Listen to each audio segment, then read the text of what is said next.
All right, we're live. Welcome to the live stream number, let's see, 40, I think.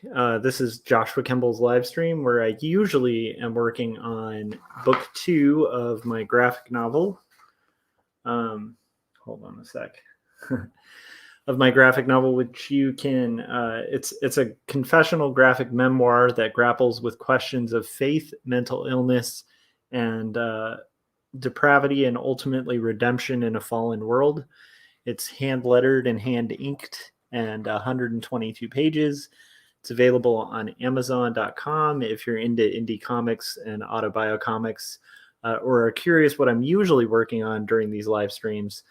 Check that out. As you can see here, this is book 1, and it's out from Marcosia. That's my publisher. And I am usually cranking out, like trying to do about a page a night of these. But tonight, I'm actually working on page 2, finishing up page 2 of a 5-page pitch packet, which is why I have all the text blocked out, because I don't really want to give away a ton about the story, since it's going to be a story that'll be pitched to my publisher. Not my publisher, sorry, my lit agent. For like, my sister wrote a really cool script, and we are going to have my literary agent shop it around, her literary agent as well, and we'll see where that goes. In the meantime, this is me working in a very different style. It's kind of similar to somewhat like the finished style. Here, let me just decrease the saturation, because I'm realizing actually when I work in color, when there's color on the screen, for some reason on OBS it kind of flickers a bit, so I don't want it to flicker for anybody watching this in the chats. So okay, that should be better. Okay, so anyhow, so I'm working in this style, and you'll notice it's a lot different than what I'm usually working on, which is really loose, kind of tighter thumbnails and stuff like that. Frank just said, "Hey Josh, talking to yourself again." 100% always. And so anyhow, initially I was thinking of not live streaming while working on these pitch pages, and I kind of kept that whole process secret. But then I realized, like, I can just block out the lettering and do some live streams and get some progress done and hang out with people. So how you doing, Frank? So that's Frank Salazar in the chats, host of Tarako Creative Cast.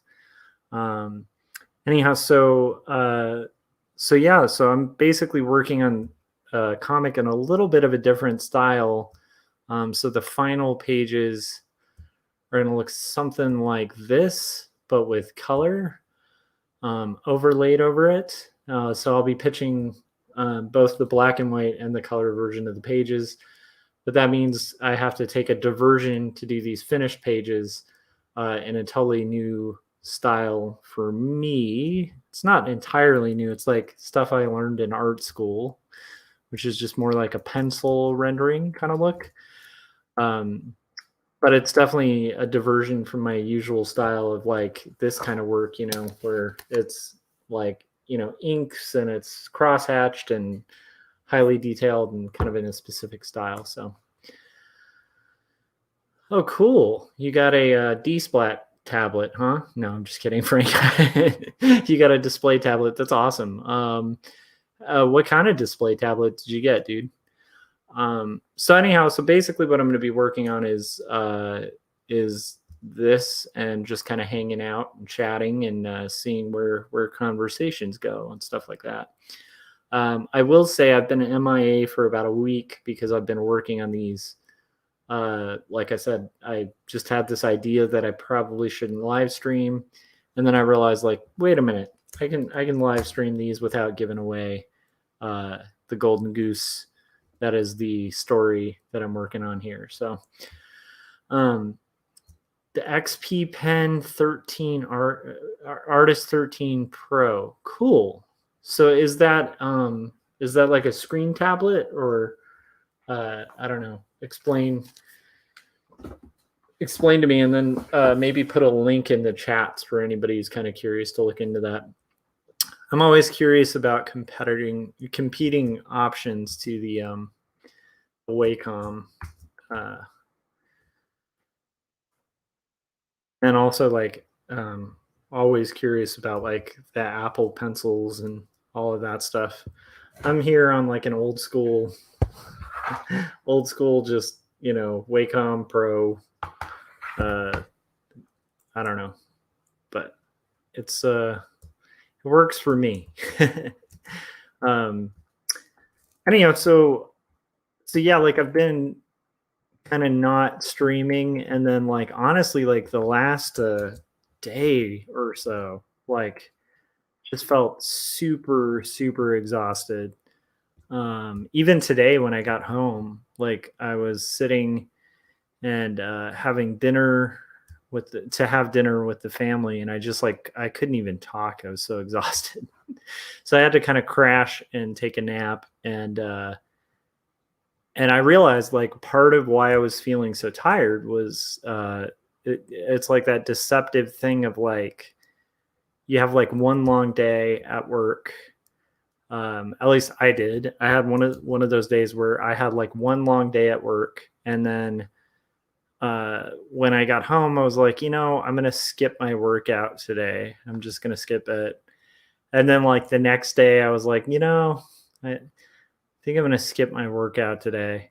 And I had like a lazy day too, or like one day this week, because I think by now, I don't know. Anyhow, point being, I had like a lazy week, not a lazy week, a lazy day, and because of that, like I just kind of felt like, oh well, I'll just have a day where I just kind of hang out and don't do art and just kind of relax and read a book. And I did actually read like some really cool books. Like I reread David Chelsea in Love, which is a really it was like a very influential book to me in high school. I actually read it.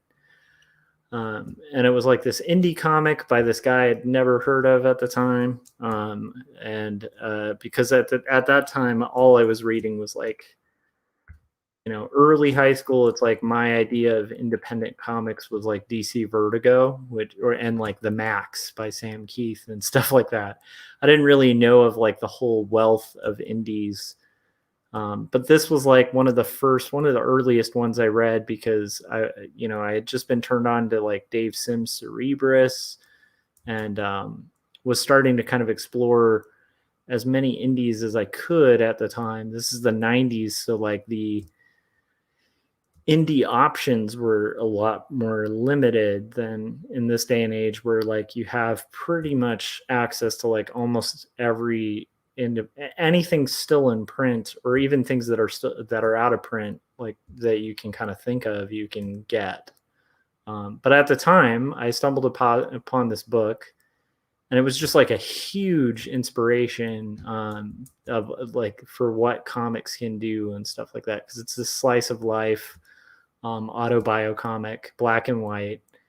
And David Chelsea's just his art's really amazing and stuff like that. But it's been a long time since I'd read it, and it also I had like lost my copy because it's like back in the 90s. So I finally just bit the bullet, reordered it, and reread through that. And then I also read the oh my gosh, I'm gonna get the name wrong.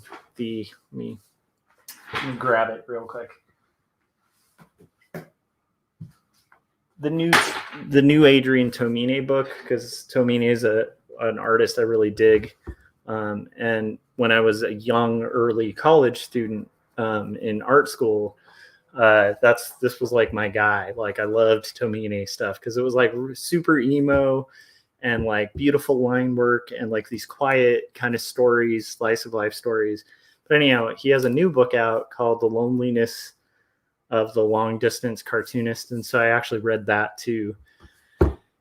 And in a weird way, it's like I often find myself so busy working on comics that I don't read enough comics. And that's part of why Corey and I started started the indie review show was like it's like a good excuse to read and catch up with comics that I have read that were really influential, or are just in my collection and inspired me in some way. And like for me, it's a good excuse to like reread those things because I do find that like I have this bookshelf of books I read a long time ago, many of which I haven't revisited at all, and like I love comics and that's what got me into comics. But it's like if you lose track with like the thing you initially the thing that it initially made you feel that like pull, like that ache, you know, to like work and create, it's not good. So anyhow, so there's that. So so that being said, you know, like a couple days of not exercising became a week of not exercising. And with my life situation, like I commute probably about 3 hours a day, uh, to and from work. So it's about 3 hours combined. Um, and, uh, and, you know, like I work, you know, in a pretty high level position where the stress level is extremely high. And then we're in a tenuous time right now where like, you know, everything's really unpredictable, which makes it really hard uh, to like sort of know what's coming up. And for somebody like me, someone who I tend to like really enjoy back planning, and uh, it's been a strength of mine, like professionally too, is like I can kind of predict a little bit like what's coming up and like, you know, make sure that I've allocated resources and am ready to kind of hit that next thing. And to kind of have that ability sort of taken away has been quite a bit of stress.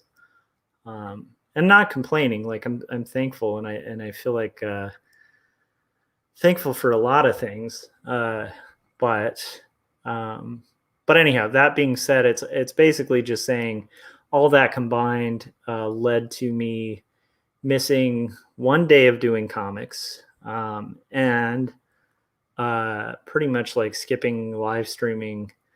For initially, I thought I would just skip it while I was doing these pages, but even after I figured out this cheat of like covering the text so that people couldn't find it, like, you know, and then I could stream. I did a couple like art, like an Artcasters episode like that where I showed a little bit of it. But that being said, like I feel like I kind of dropped the ball, and sort of lost my momentum. So today, when I woke up from that nap and stuff, like I decided to like kind of get back to it and exercise and like try to do healthy stuff, to get back on it, you know. So I hope that kind of makes sense. Nice. Frank said he's on day 98 of making comics. Let me see. 100 days. I can't even remember if I'm still on the 100 days. I'm trying to remember. So it was January, February, March 28th. So I can't remember.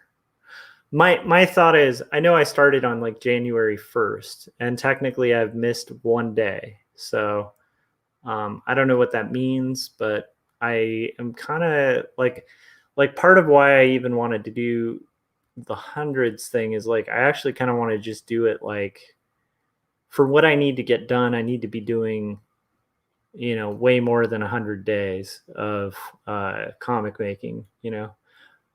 I don't know, Frank, though, like maybe when did you start? If you're on day 98, I'm curious when you started. I'm wondering if I finished mine or if like, because I missed a day, I'd have to like redo a week, or I don't know. I'd be curious though to kind of know, just so it can help me with the math, because right now my brain is like creative mode, not math mode.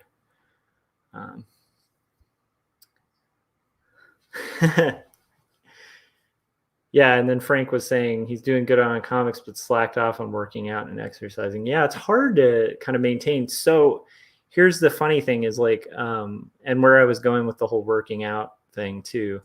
So it's like today when I got home and I, like I said, I commute like 3 hours a day, um, and sat down to eat. It was just like complete exhaustion. Like I was beyond like able to even talk.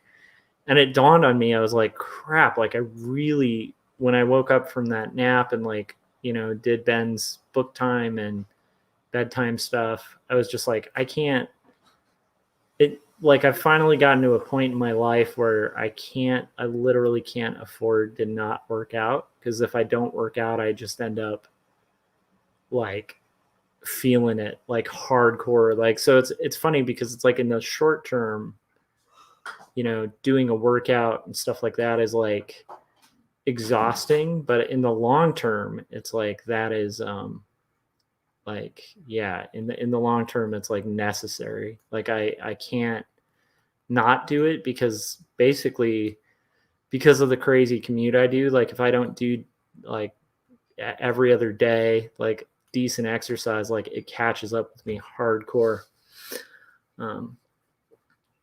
Okay.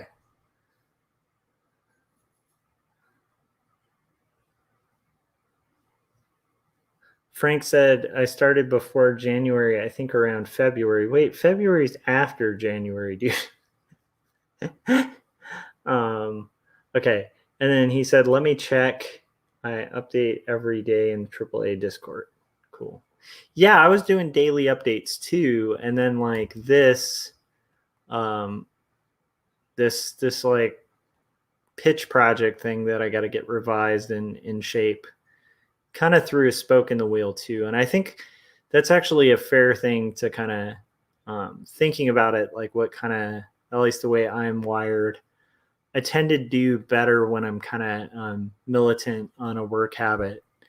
But if I like change it up, it becomes a little bit hard to find a flow. And so doing something new. Groggy at the moment. Oh, Frank. Well, what time is it, man? And how is everything in Texas? Are you guys getting all the spring? For me, it's been pretty cool. We've gotten a little bit of rain, but mostly it's just been like, things are in bloom and it's actually really pretty out here. The downside is I'm a dude who gets like massive allergy attacks. And so yeah, so that's been fun. Because basically that like complicates any ability to kind of feel like 100% when doing stuff. Let's see here. But I am excited about the idea of kind of doing these while doing these streams, because I do think like one of the cool things about our night gang is that it actually helps me to get work done. Because it's like, I don't know, just like having people to chat with and being able to just kind of talk and hang out with whoever's up like working, it helps me get work done. So I hope, Frank, you're able to kind of get stuff done and that things are treating you well, weather-wise and all, like, all that stuff. So that being said, with all the exercise stuff, it's like I definitely feel like you reach a point where if you don't do that, you're going to feel tired. At least for me, I'm going to feel tired like all the time if I don't maintain that. Whereas like if I maintain it, I'll feel a little bit tired, but it's like I have a little bit more stamina to kind of like, last doing like such a long, crazy commute and all that other stuff, So that's what I'm thinking. All right. So Frank, you started in December. Okay. So then I don't know what I have to do as penance for missing one day. Maybe I'll just restart. I don't know. What would you do, Frank, if you miss a day in the hundreds? What do you do? Do you make up for it with like 5 days, or do you just like restart and reset? Let's see.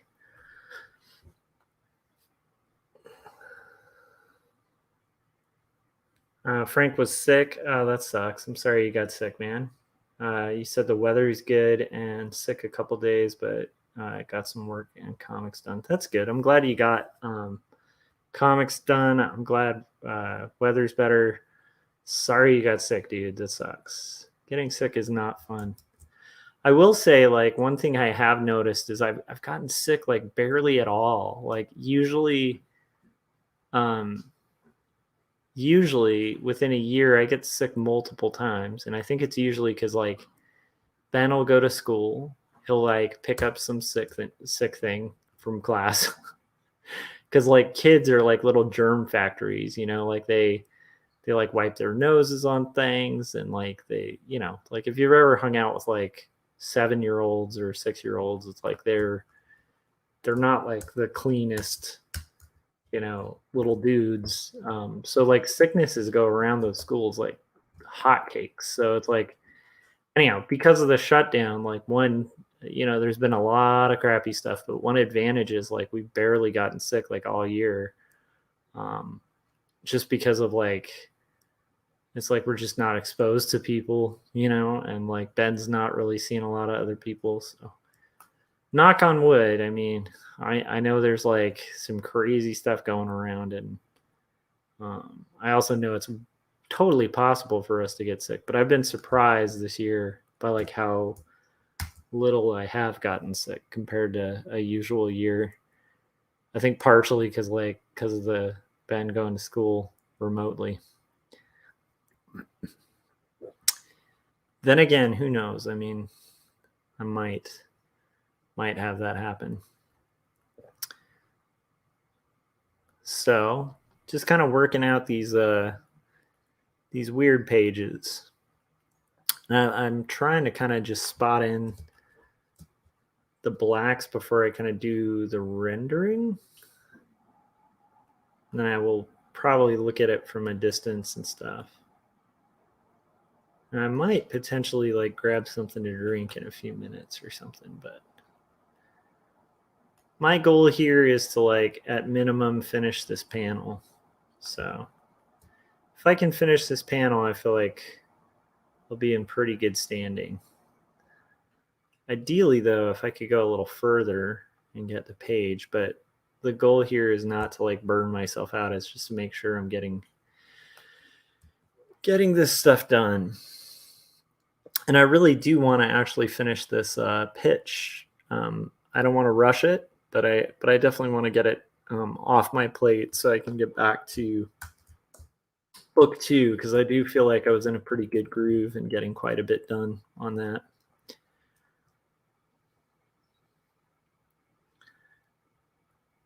First time I did it and missed days, I reset. But if I miss now, I just continue and do extra than what I normally would have. Yeah. Yeah, so that's kind of what I'm thinking, because like I've done the challenge twice, I think, successfully. And so it's like I feel like at this point, I'll just call it like, I don't know. I'll set it back however much.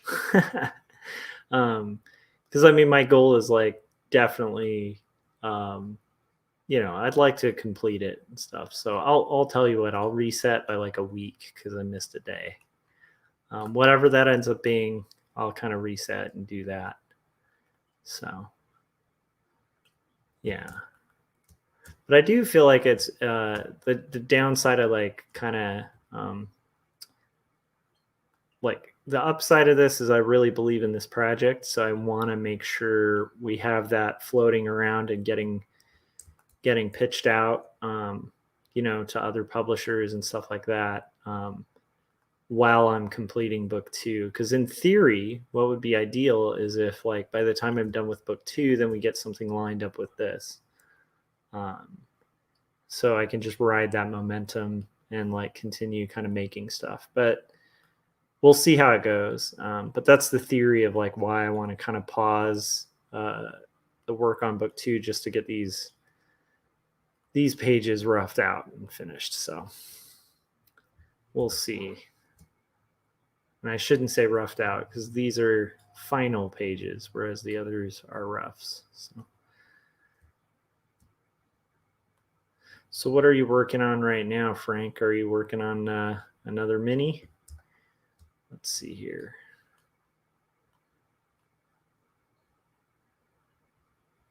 Drawing a mustache right now. So I'm trying to get these like darker points that are going to be like more solidly black. And this is definitely, whoa, that's not what I wanted here. This is definitely like a different process than I use on like stuff that where it's more like solid ink, like because this is more of like a rendering, um, like a semi rendering. I don't know. I got the idea for this style from I was reading like Frog and Toad Are Friends by Arnold Lobel uh, to my kid, and then I was like, I really like. And then also I have two friends who are kids book artists, the Fan Brothers, and like they they use like a really cool technique where they render and then they do like flat colors over the rendering, and it's not like a full rendering, but it's and this doesn't look nearly close to like even remotely close to how good their stuff looks. But but the point being like I just got the idea like it would be fun to try working in that style on something, and then when this came up as a potential to do it, I was like, oh cool, that'd be fun. So, and it would fit the mood because this is definitely like a moody story, so where that kind of works can work.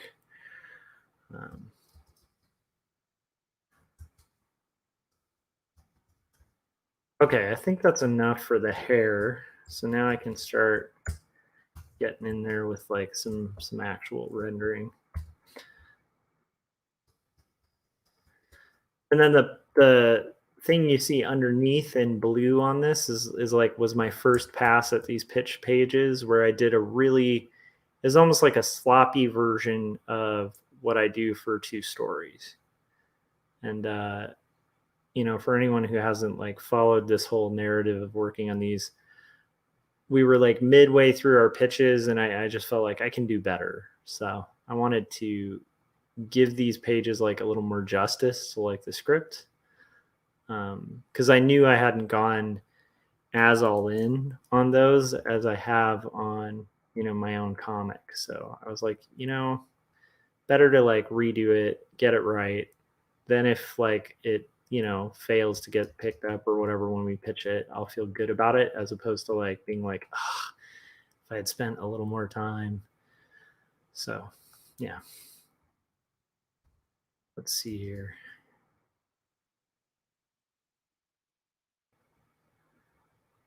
Nice. That's cool, Frank. So Frank's making progress on his minis. That's very cool. Um,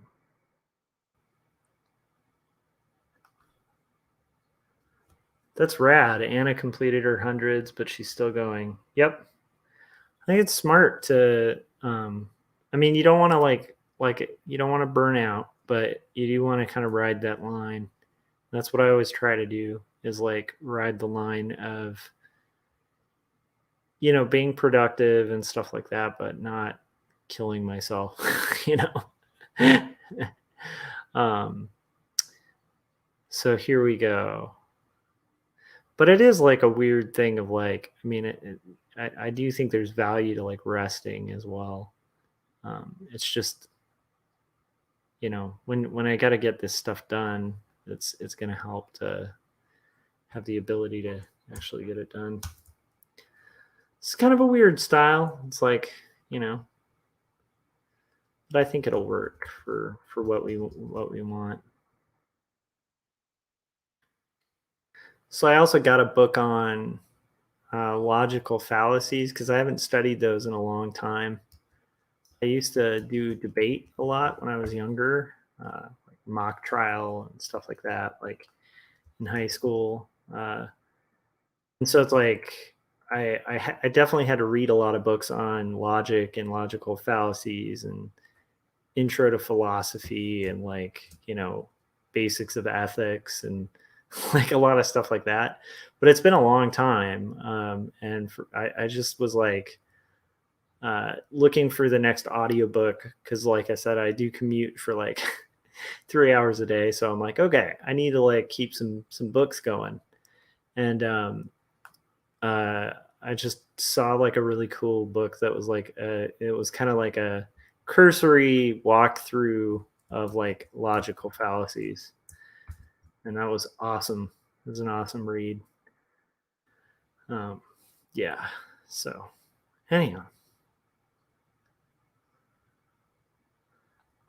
but it is also interesting because it like makes when you read about that, like when you read about actual like logical fallacies, it's also hard to like go through day to day or like just listen to the news or something because you just start noticing like like everything. Like there are so many people, including myself sometimes, but it's like so many people are really vulnerable to like using logical fallacies within their own reasoning and then using it very publicly.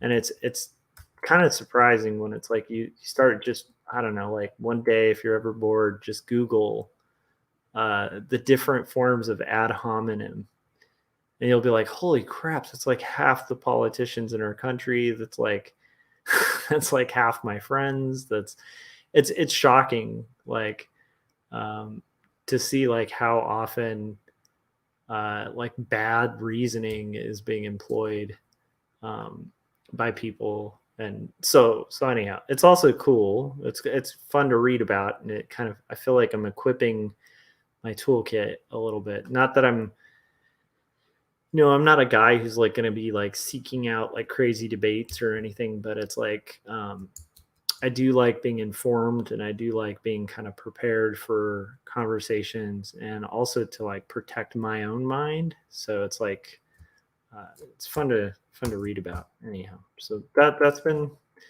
interesting. Trying to think of anything else.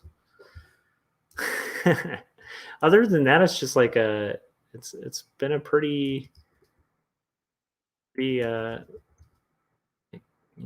been a week. I think that Tomine book is really great too. Um, I'm excited. I'm gonna probably add, well, whenever I'm trying to go alphabetically through most of my indies, so it'll force me to kind of highlight books that I may have forgotten about, and not just skip to like my favorite ones for Indie Review Show, which is the show I do. You can see at IRS Agency, but me and Corey Kerr do, and it's like it's super tempting when you're like, if you're gonna do a review show that like highlights like indies, to just like go instantly to like your favorites. And for me, I've been like I'm not going to do stuff I don't like, but I do find value in the idea of like just going through from A to Z, like at least as the shelf is right now, and just indie graphic novels I'm doing that with. And then I'm going to alternate uh and do like a bigger book. So I have like a different big bookshelf, and that one I'll just kind of go in order with. Um, but it's like, I feel like that'll be a really cool excuse to kind of reread all of those great things. But the downside of that is like reading something like Tomine's Loneliness of the Long Distance Cartoonist. And I'm like, oh, if I'm doing this alphabetically, it's going to take me like years before I get to Tomine, and his stuff is so brilliant. Um, yeah, right. The Frank was saying the last book me and Corey did was chock full of art. Yeah, that was awesome. Yeah, Dave's work's amazing. Um, yeah, that was pretty fun. I did a review, irsagency.com, of Half-Light Bleeds, Action Hospital #2 by Dave Baker, and it's really cool. I like his stuff a lot. I actually think he does stuff with paneling that's pretty inspiring. So like that's the cool thing about kind of going through alphabetically is like I think I'm going to end up, highlighting books that I might have otherwise forgotten about. Not that definitely is not one of them, but um, and I think that helps too because there's so many books, so many good graphic novels that have really had a pretty big impact on me at different periods in my life. So it'll be fun to kind of go through them. But like I said, the downside of that method, that weird method I have of order to doing it, it's like I do really want to talk about Tomine's new book, but although I am excited because I think the next week I get to do Fun Home, and if I were going to do like a top, I don't know if it'd be top 10, but definitely if I did like the top 20 comics of all time, Fun Home would be right up there on that list. And so I'm kind of excited about that too. Being able to talk about that and hopefully introduce some people to it. What's funny is that's a huge comic, but I have a feeling there's a whole bunch of people who still like, especially people in like the comics realm that aren't as familiar with it,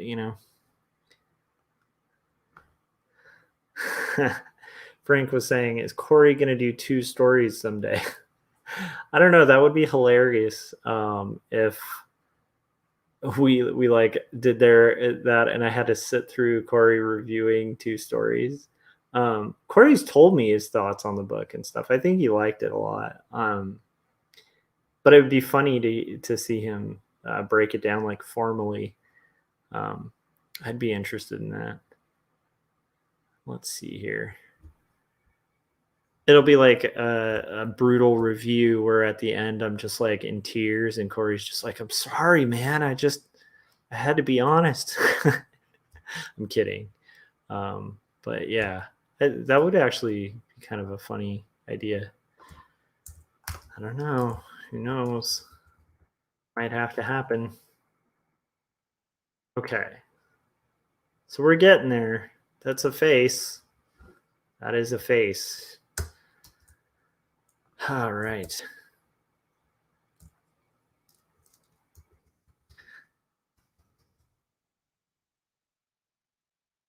Yeah, I mean, like, it's funny though. If I were to pick like my favorite cartoonist, it would have been like, the first week we probably would have done like Chris Ware, Acme Novelty Library, Jimmy Corrigan, just gone through all of Chris Ware's stuff for like a month, or maybe a week, or maybe a year, and then after that, like we'd probably get to like Klaus, and Klaus will probably come up soon because he's got a C in his last name. But Tomine, you'd have like Anders Nielsen, like Big Questions, like a bunch of like, Derek Kirk Kim, like a lot of guys that are like huge influences that I don't have to think too much about. Like I just think about their work all the time. But the thing I like about this method is it'll highlight, cool books like Pizzeria Kamikaze that maybe I wouldn't think of at first, but it's like that is a brilliant book, and there's so much you can pull from it and get inspired by from it. So, yeah. So anyhow, rambling, but that's a little bit on that. But I did work out today though. Like after my nap, I was like, okay, I'm gonna hit my workout, which was brutally painful because when I think it's like anything when you take a break from something, trying to get back into it is like twice as painful. Whereas like if you just kind of keep it up, you start leveling up and it's not as painful, and then it allows you to kind of level up and up your weights and all of that. I think art's like that too. It's like keep going, you kind of get in a groove, but you stop and you like, have to like start from zero again. Well, not zero, but it's like you have to kind of get back in that flow. It's part of why I'm not into like the fits and starts method, where it's just like, boom, I'm gonna work for 20 hours. Because it's like that's great, but 10 of those hours are like getting in that zone and that flow, as opposed to like if you're doing it daily, it's like you can kind of condition yourself to like sit down and be like, boom, I'm in the zone, I'm in the flow, I'm getting work done. But I think all people are different too. Like some people work well with the fits and starts thing, so it really depends. So let's see, there's the book on logical fallacies that I've been reading. I'll uh I'll check out the name of it too. I'm really bad with like remembering names, but I will probably mention it on maybe like a future stream because right now it's on my phone and my phone's right there. So I don't want to stop the stream just to like look up a book name on my phone. It's a good book. It's a good book so far. It's just like a basic walkthrough of like, hey, here's some fallacies, here's how they work, here's what they're called. But like I said, like the more you read about it, it also makes it really hard to listen to opinions from people, because it's like even if people are being really sincere in their opinions, it's like, whoa, that's just ad hominem, like nonstop, like ad hominem statements, which like makes sense because it's like people's basic viewpoints. Like it's not like I walk around every day with like a dossier of like proof and facts and stuff that I can just pull out like anytime like I want to express or say an opinion, so it's like that kind of makes sense, but it is shocking. Well, it is a little bit shocking, like how much people rely on like like appeals to authority or appeals to tradition, um, appeals to emotion, like all of these things that kind of make sense, but they're rhetorical tricks to like kind of mask like not having substance, and that's, I don't know. To me, that's fascinating, and I like learning about it. But that might make me a very strange person. I don't know. Like, are there a lot of people who are like, I've got a lot of free time right now on the road to listen to anything I want? What should I listen to? Like this super entertaining book, or like this book on rhetoric um, and like logical fallacies? I think most people would be like, I don't know, maybe a lot of people do, but to me, in my opinion, I'm guessing like most people. Oh, dude, is that Corey? Corey, if you want, you can jump on if you're tired, though. I know you guys are getting closer to that kid coming, so you might be pretty beat, but but if you want to hop on, man, you're more than welcome. Um, Actually, that is funny because I'm like talking about that being a strange thing, and Corey Kerr just joined us in the chats. And if I can think of anyone in the world who would just be like, okay, I have this long commute. I got like 3 hours to listen to something cool. I'm going to listen to a book about logical fallacies. That actually, like, that's one of the reasons Corey and I are friends, is like Corey would do exactly that, which I think is great. Because I think Corey has like a similar mind in that sense. Um, or maybe not. I don't know, Corey.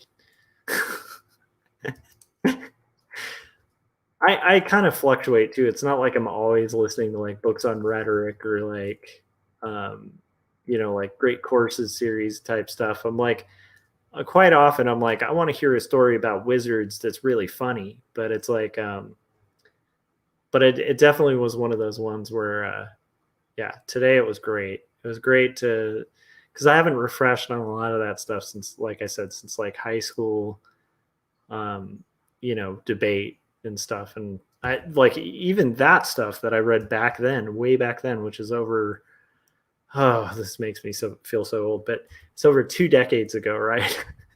And it's like a lot of that stuff has really spared me from falling for some pretty heavy nonsense, for like years. But it's a good refresher to kind of look at it. It's like, oh wow, okay, this is even. It's like reading through it, and you're like, it's worse than I thought. It's like almost like getting a diagnosis that doesn't run well, where you're like, oh man, like I kind of knew something was bad, but I didn't realize it was this bad. Um, that's how I've felt this entire time going through this book on like the logical fallacies. The other problem with it is like I'm really bad at memorizing like Latin or like weird terms. Um, so it's like, some of them are easy to remember, like reducto absurdum, and that's one like most people know. I've known that like before this book. Um, but then there's other ones.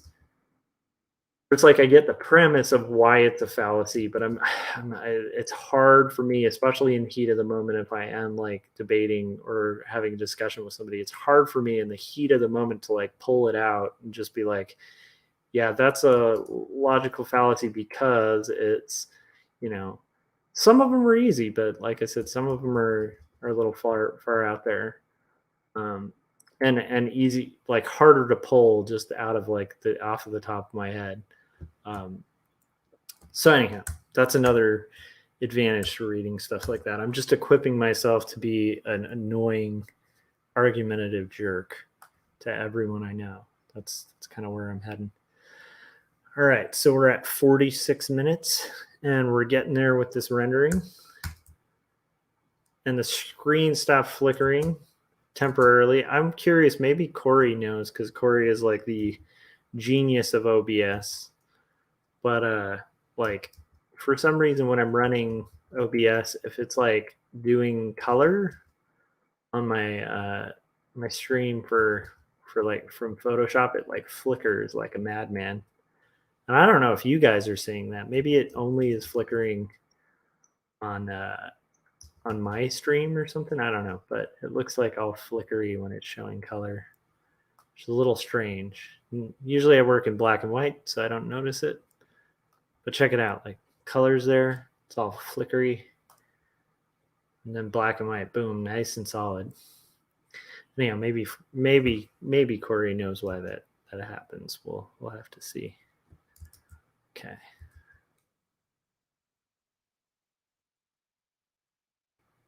Let's see here. Oh wow. Corey said he took a nap in prep to pull a long one tonight. I'll get downstairs in about 30 minutes. Whoa. What are you going to be working on? I'm curious. That sounds pretty intense.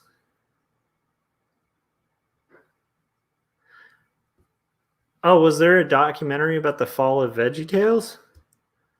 I have never.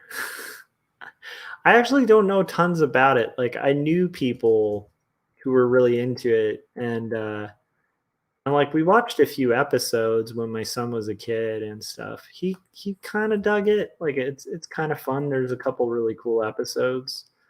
Um, yeah, I don't know. I don't know what it was about VeggieTales that just didn't really hit home for me.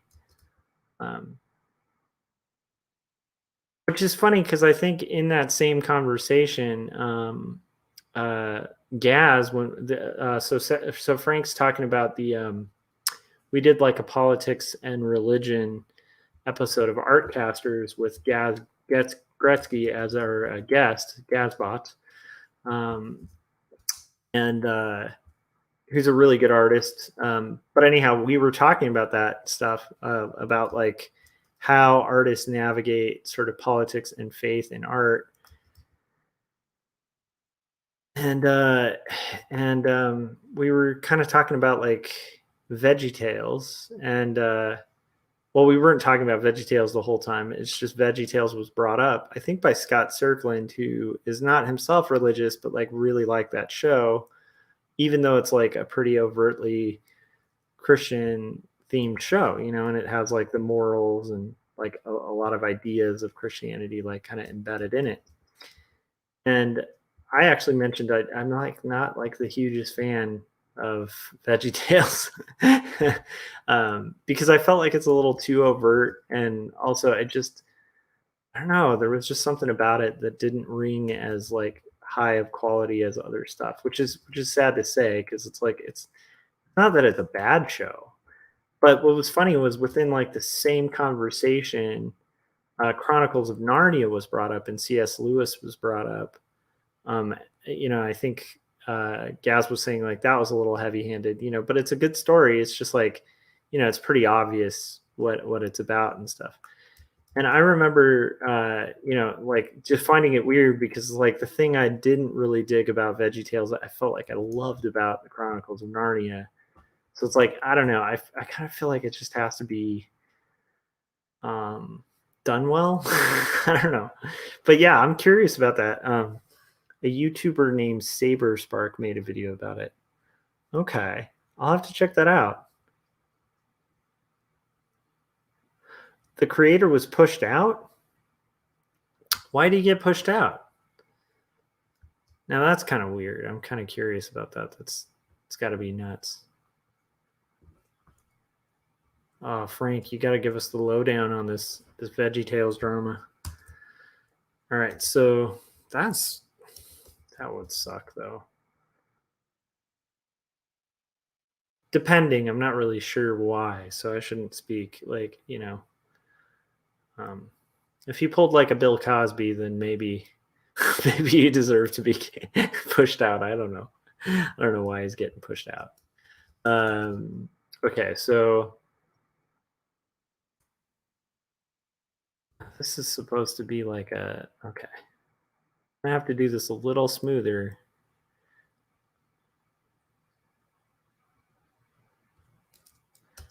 Okay. Yeah, and I usually am pretty hesitant to like kind of talk crap about like other creators or art or anything like that. It's just like I feel pretty like I think I'm in a minority that believes this, but it's like I definitely think um Christians when they're writing stories, like being a Christian who's writing stories, like I think your aim really should be to write compelling stories that can hold up on their own outside of a church, like uh, and stories that can sell to more than just the choir.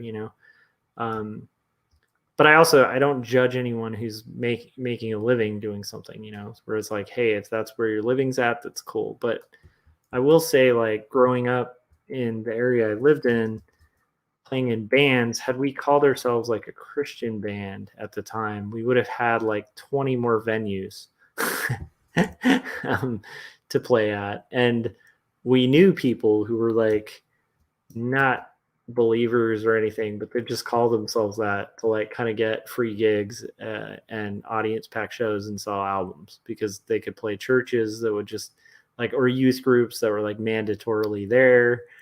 And so it's a mix. Like I feel like if you're gonna go that route, do it for real. But I do think like I think there's value in like making solid stuff. And that being said, I have a lot of friends who are Christian artists, and I think, um, like for instance, if I wanted to write like a book for Christians in particular, like let's say my message was like how a Christian should live their life, right, or something like that, where it's like specifically like not geared towards like a general market. It's specifically for Christians where it's like, hey, this will enrich you and kind of maybe it's about like the history of prayer or like different prayers or something like that. Like that kind of makes sense to me as like a Christian market thing. But like when it's like Christian fiction, that's like just this weird kind of sanitized cookie cutter reality, like that can be I don't know, that can be really I don't know, dangerous, I think, I don't know. But I do think to each their own and like kind of do your own things, I guess. I'm getting at. But I do think like going like the Tolkien or Lewis route where you are like creating work that can hold up in a general market is probably a good bet. Um, let's see here. I also like think that might have something more to do with just like my own personality too, like what I prefer, because it's like anytime you get in discussions with art of like things you like versus things other people like, it is a subjective, conversation.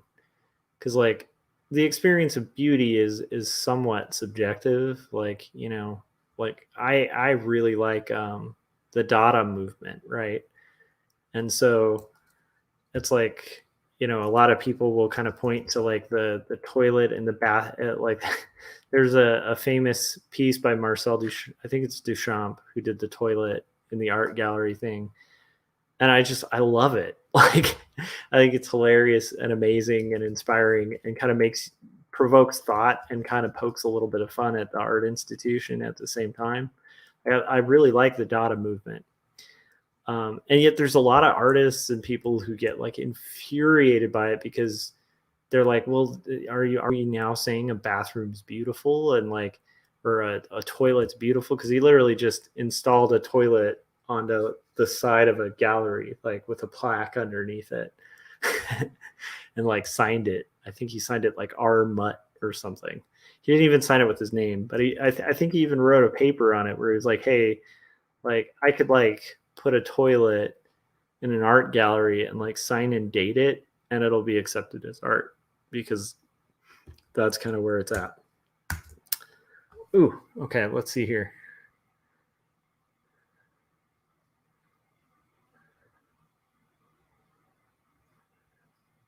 See, that's kind of weird though. Like what you're talking about, where it's like that kind of bums me out a little bit. Because I'm like, I'm mixed on that, because I'm like, I tend to be a big fan of like creators owning what they create, and especially if you built a company and like you kind of end up getting kicked out because of your beliefs, like if that's true, like that seems like some horse crap. But like I'd have to read on it. Like I'll have to watch the documentary and read a little more about it to see what happened. But that sounds pretty crappy, because it's like, well, I didn't personally think it was like the highest art or whatever. I didn't think it was bad. It's not like a bad cartoon. Um and it's kind of lame if like even though I have those views of like how maybe he could have been more subtle with stuff like that, um I definitely don't think that should be like forced on the creator. I don't know. I get mixed on it. Like I'm sure ethically they're okay to do that, because he probably signed like some contracts that allow him to do that. But I guess I shouldn't say ethically okay. I guess like on a legally they're probably okay to do that. But still, that sounds like yeah, that bums me out. That bums me out if that's true, because I you know um there's some great stories like Frank, have you ever seen the oh, I'm forgetting what I think it's called, like Finding Bill Finger. It's basically this documentary that follows Bill Finger's family. They catch up with Bill Fingers. Have you ever seen that, Frank? Yeah, send me the link, dude. I'm kind of curious. Because if it was other stuff, like maybe if the guy was like a jerk and he was bad to work with, and like committed some weird, like, you know what I mean? Um, yeah, so that I think it's called Searching for Bill Finger. I'll look it up after I'm done with this panel. But it it's like if you want to see a story about like a creator just like getting screwed, like read about Bill Finger, because it's like it is so sad what happened to him. It's like he kind of like created like one of the most iconic superheroes ever, and much of the history of comics, because of the kind of shady ways they conducted business. Like he never saw a piece of it until his and the documentary is like this. It's also just a great documentary, because when documentaries like are there like right at the right time, this documentary was crazy because the documentary itself inspired the daughter of Bill Finger to sue DC and Warner Brothers. And and he like actually got to follow the lawsuit during the documentary. So you see her like meeting with lawyers and prepping to like take on like two of the biggest powers with like a single lawyer who just like really believes in, yeah, your father is cool and he should, have that. Oh, cool, Frank. I'm going to check that out after. Thank you for the link. But anyhow, so the Bill Finger thing is really cool. And I mean, it's, even if you don't watch the documentary, it's like worth knowing for like, especially if you're a cartoonist, because it's like, it's good to be aware of like what can happen to creators in this industry. Like you can get it pretty bad sometimes. But anyhow, the daughter ended up winning because it was pretty obvious that he had like pretty much created Batman, at least the look and the symbol and like a whole bunch of other stuff. And so it actually has footage of like his daughter in the movie theater when they first see like Bill Finger's name like in the credits.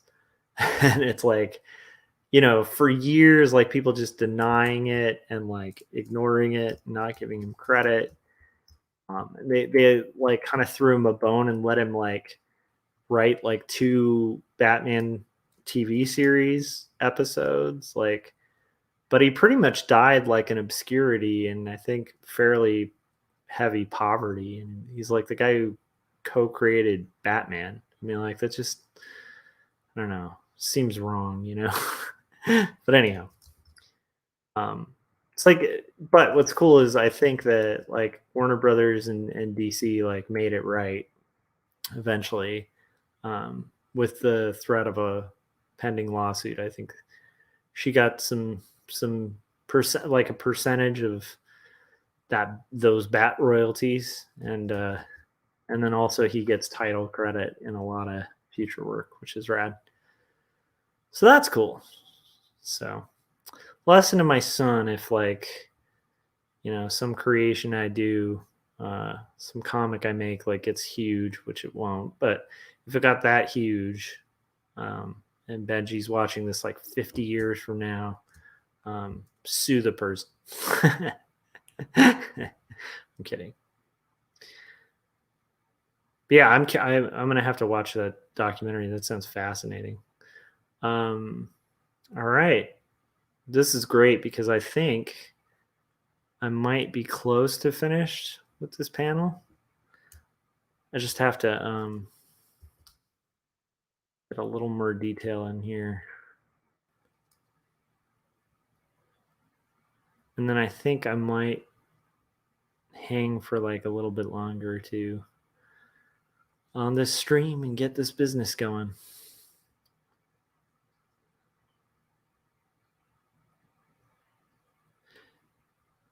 Right? Yeah.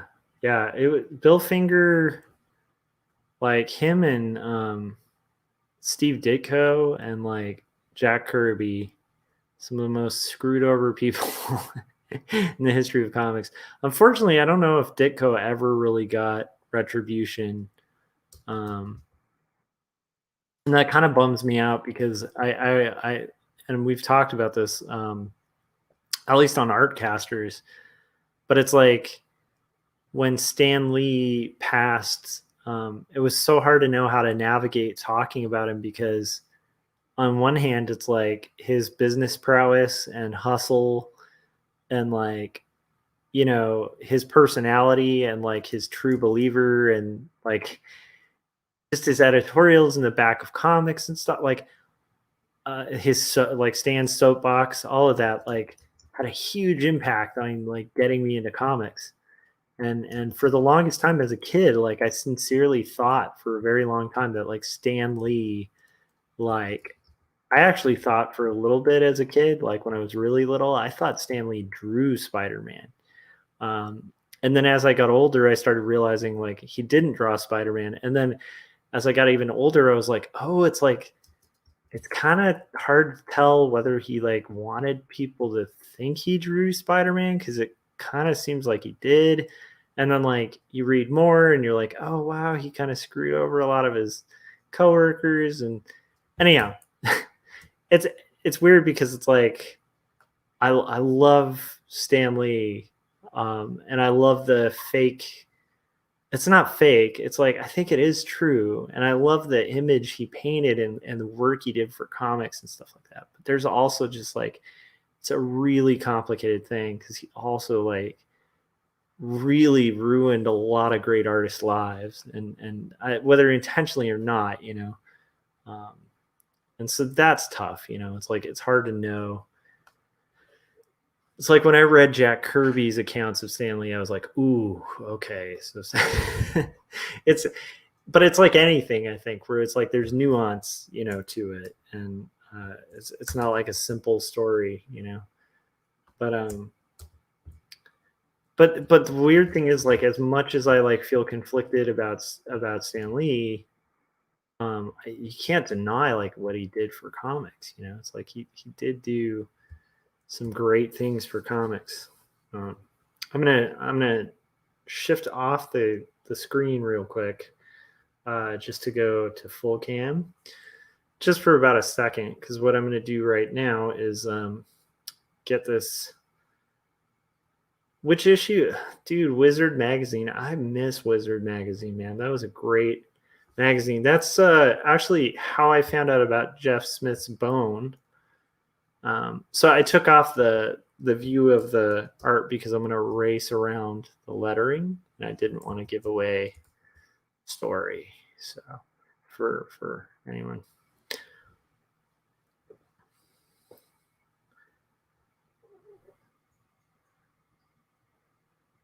Oh, I didn't know Tanapel became the showrunner for VeggieTales. That would. Yeah, I have mixed feelings about Tanapel too. I'm not, or Tanapel. I think he's a very talented artist, but I don't. I had to like kind of stop following him on social media, not because like of pressure from outer things, but just because, um, like as a Christian, I felt like he actually made it really hard for me to talk to non-Christians about Christianity. So I was like, I can't like like as much as that guy's a talented artist, it's like I don't think he represents.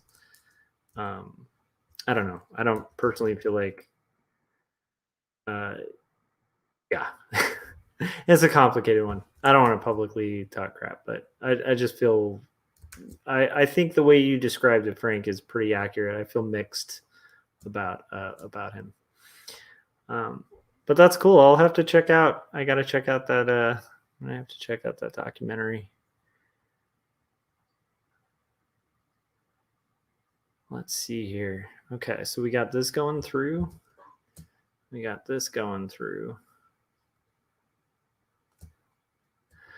I do remember there was one particular episode where I think like the kids in the series. Yeah, I'm trying to remember, but like they end up like doing a song contest or something, and Ben like super connected with that one episode. I can't remember what it was, but he never really got like super into it. But there was one where it actually got him to like sing the song and stuff. So it can't be an all bad show because my kid dug it for a little bit. Um, it doesn't even seem like a bad show. It just like I don't know. It doesn't hit me on the same level as like something like Muppet Show or um, I don't know. Rambling here. Okay.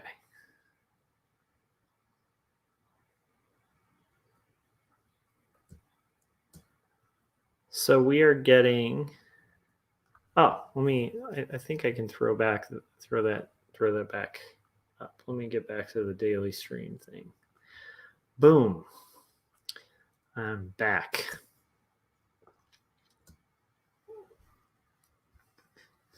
All right. So I just have to now get this completed, and then I'll probably take a very brief break before kind of going a wee bit longer. Let's see here.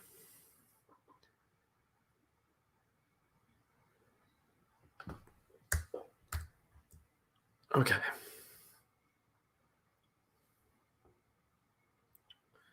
Is that hard to read?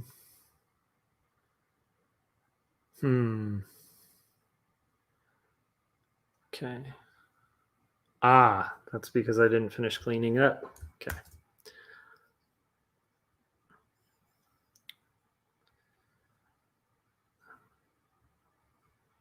Okay.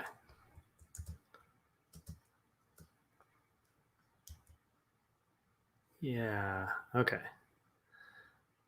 Yeah, at first I was like, I don't understand why that's looking so dark. It's because I hadn't finished it. So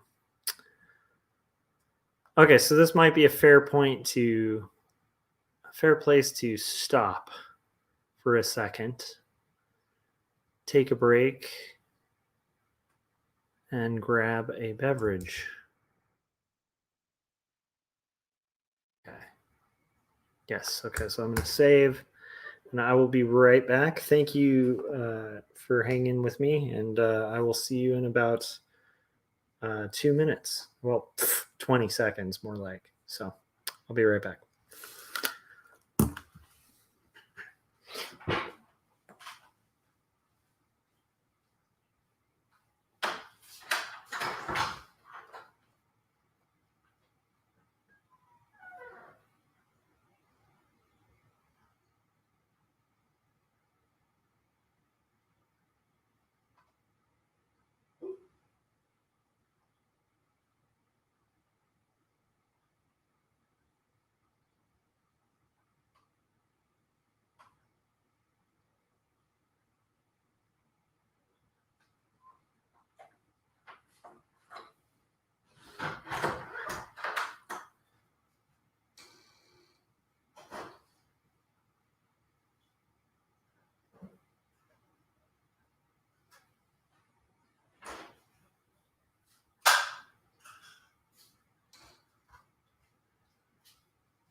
All right. Let me undo this because I got a little section that's easier to undo and redo than start it over. So I think what I'll do is finish up this panel.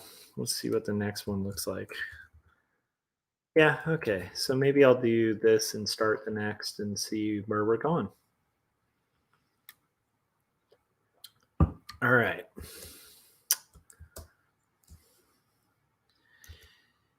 Yeah, it's always mixed with creator stuff like that too, because I tend to be. Oh, all right. There's Corey. It sounds like he's getting set up. So I'll let him put himself on, or I can put him on. I feel bad if his like StreamYard is off. So I'm guessing it might be a waiting thing. I don't know. Let me see. I put it to half. You know what? I'm just gonna throw it up. I'm guessing that. Hey, Hey, how's it going, man? good. I don't have visuals yet. That's okay. That I is had okay. to I had to redo my thing. I think if you go full screen, then my audio will still be there. Oh, perfect. Okay, as long as that works. Boom. Haha. I had to. The sponsorship with Wacom went through, and so I've had to like redo my whole setup in here. So I don't have a camera at the moment. No worries. That's cool, man. Yeah, How's the setup going?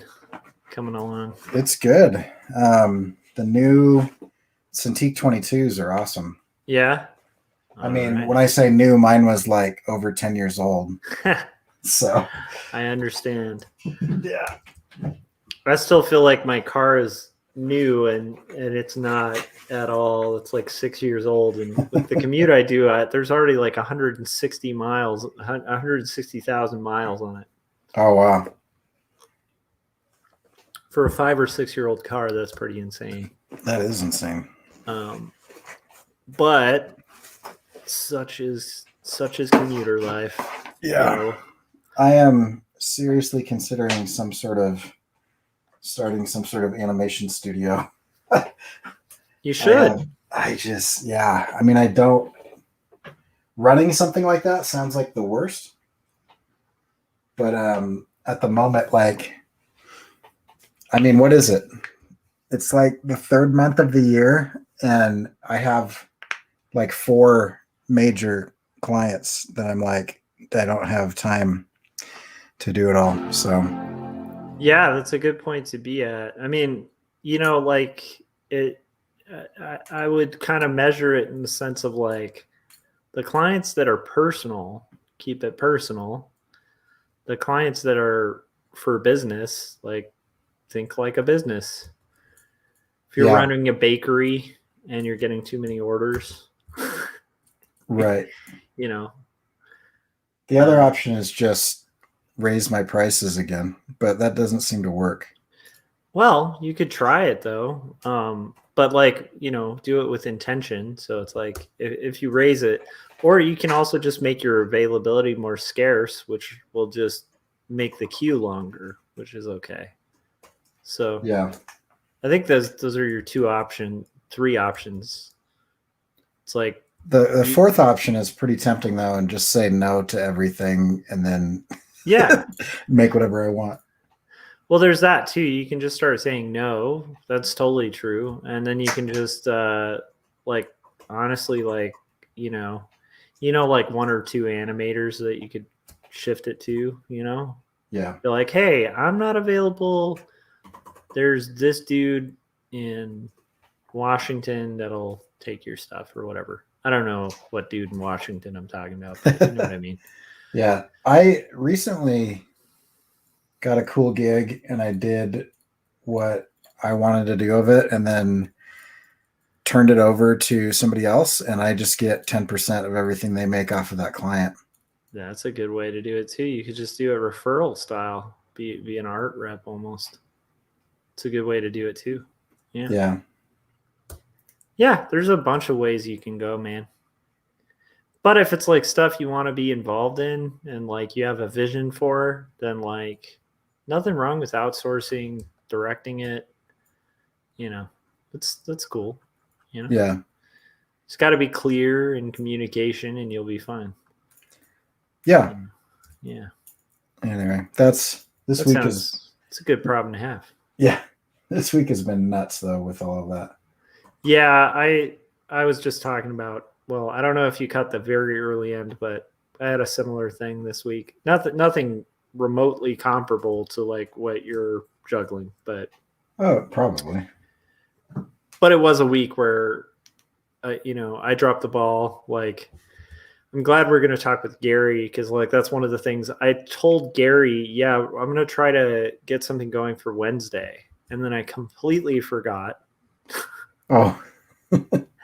And part of what threw me off was we switched Artcasters to Wednesday because Gaz had that cool topic. Right. And it just like completely, I just dropped the ball and I felt terrible because I'm like, I think that might have been possible. So yeah. Anyhow, I'm glad we're taking care of that. But it was one of those weeks of just like a bunch of like, oh man, oh that too, okay, like, right. where it's like this feeling of like it's not a bad, it's not a bad thing. But I also realized like I dropped the ball on working out, and that anytime I do that for like a decent amount of time, it was like 2 or 3 days. I just start feeling like super crappy and exhausted. Yeah.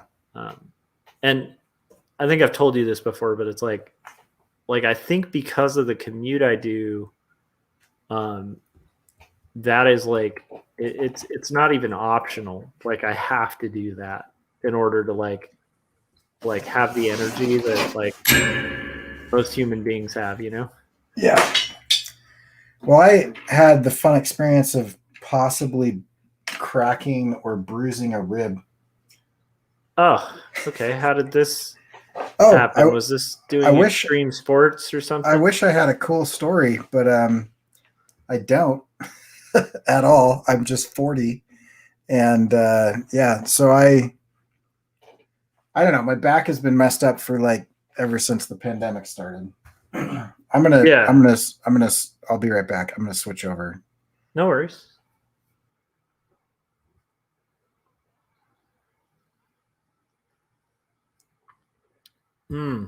Frank, I could probably join you on that. I don't know if I could get a sponsorship deal kind of thing going.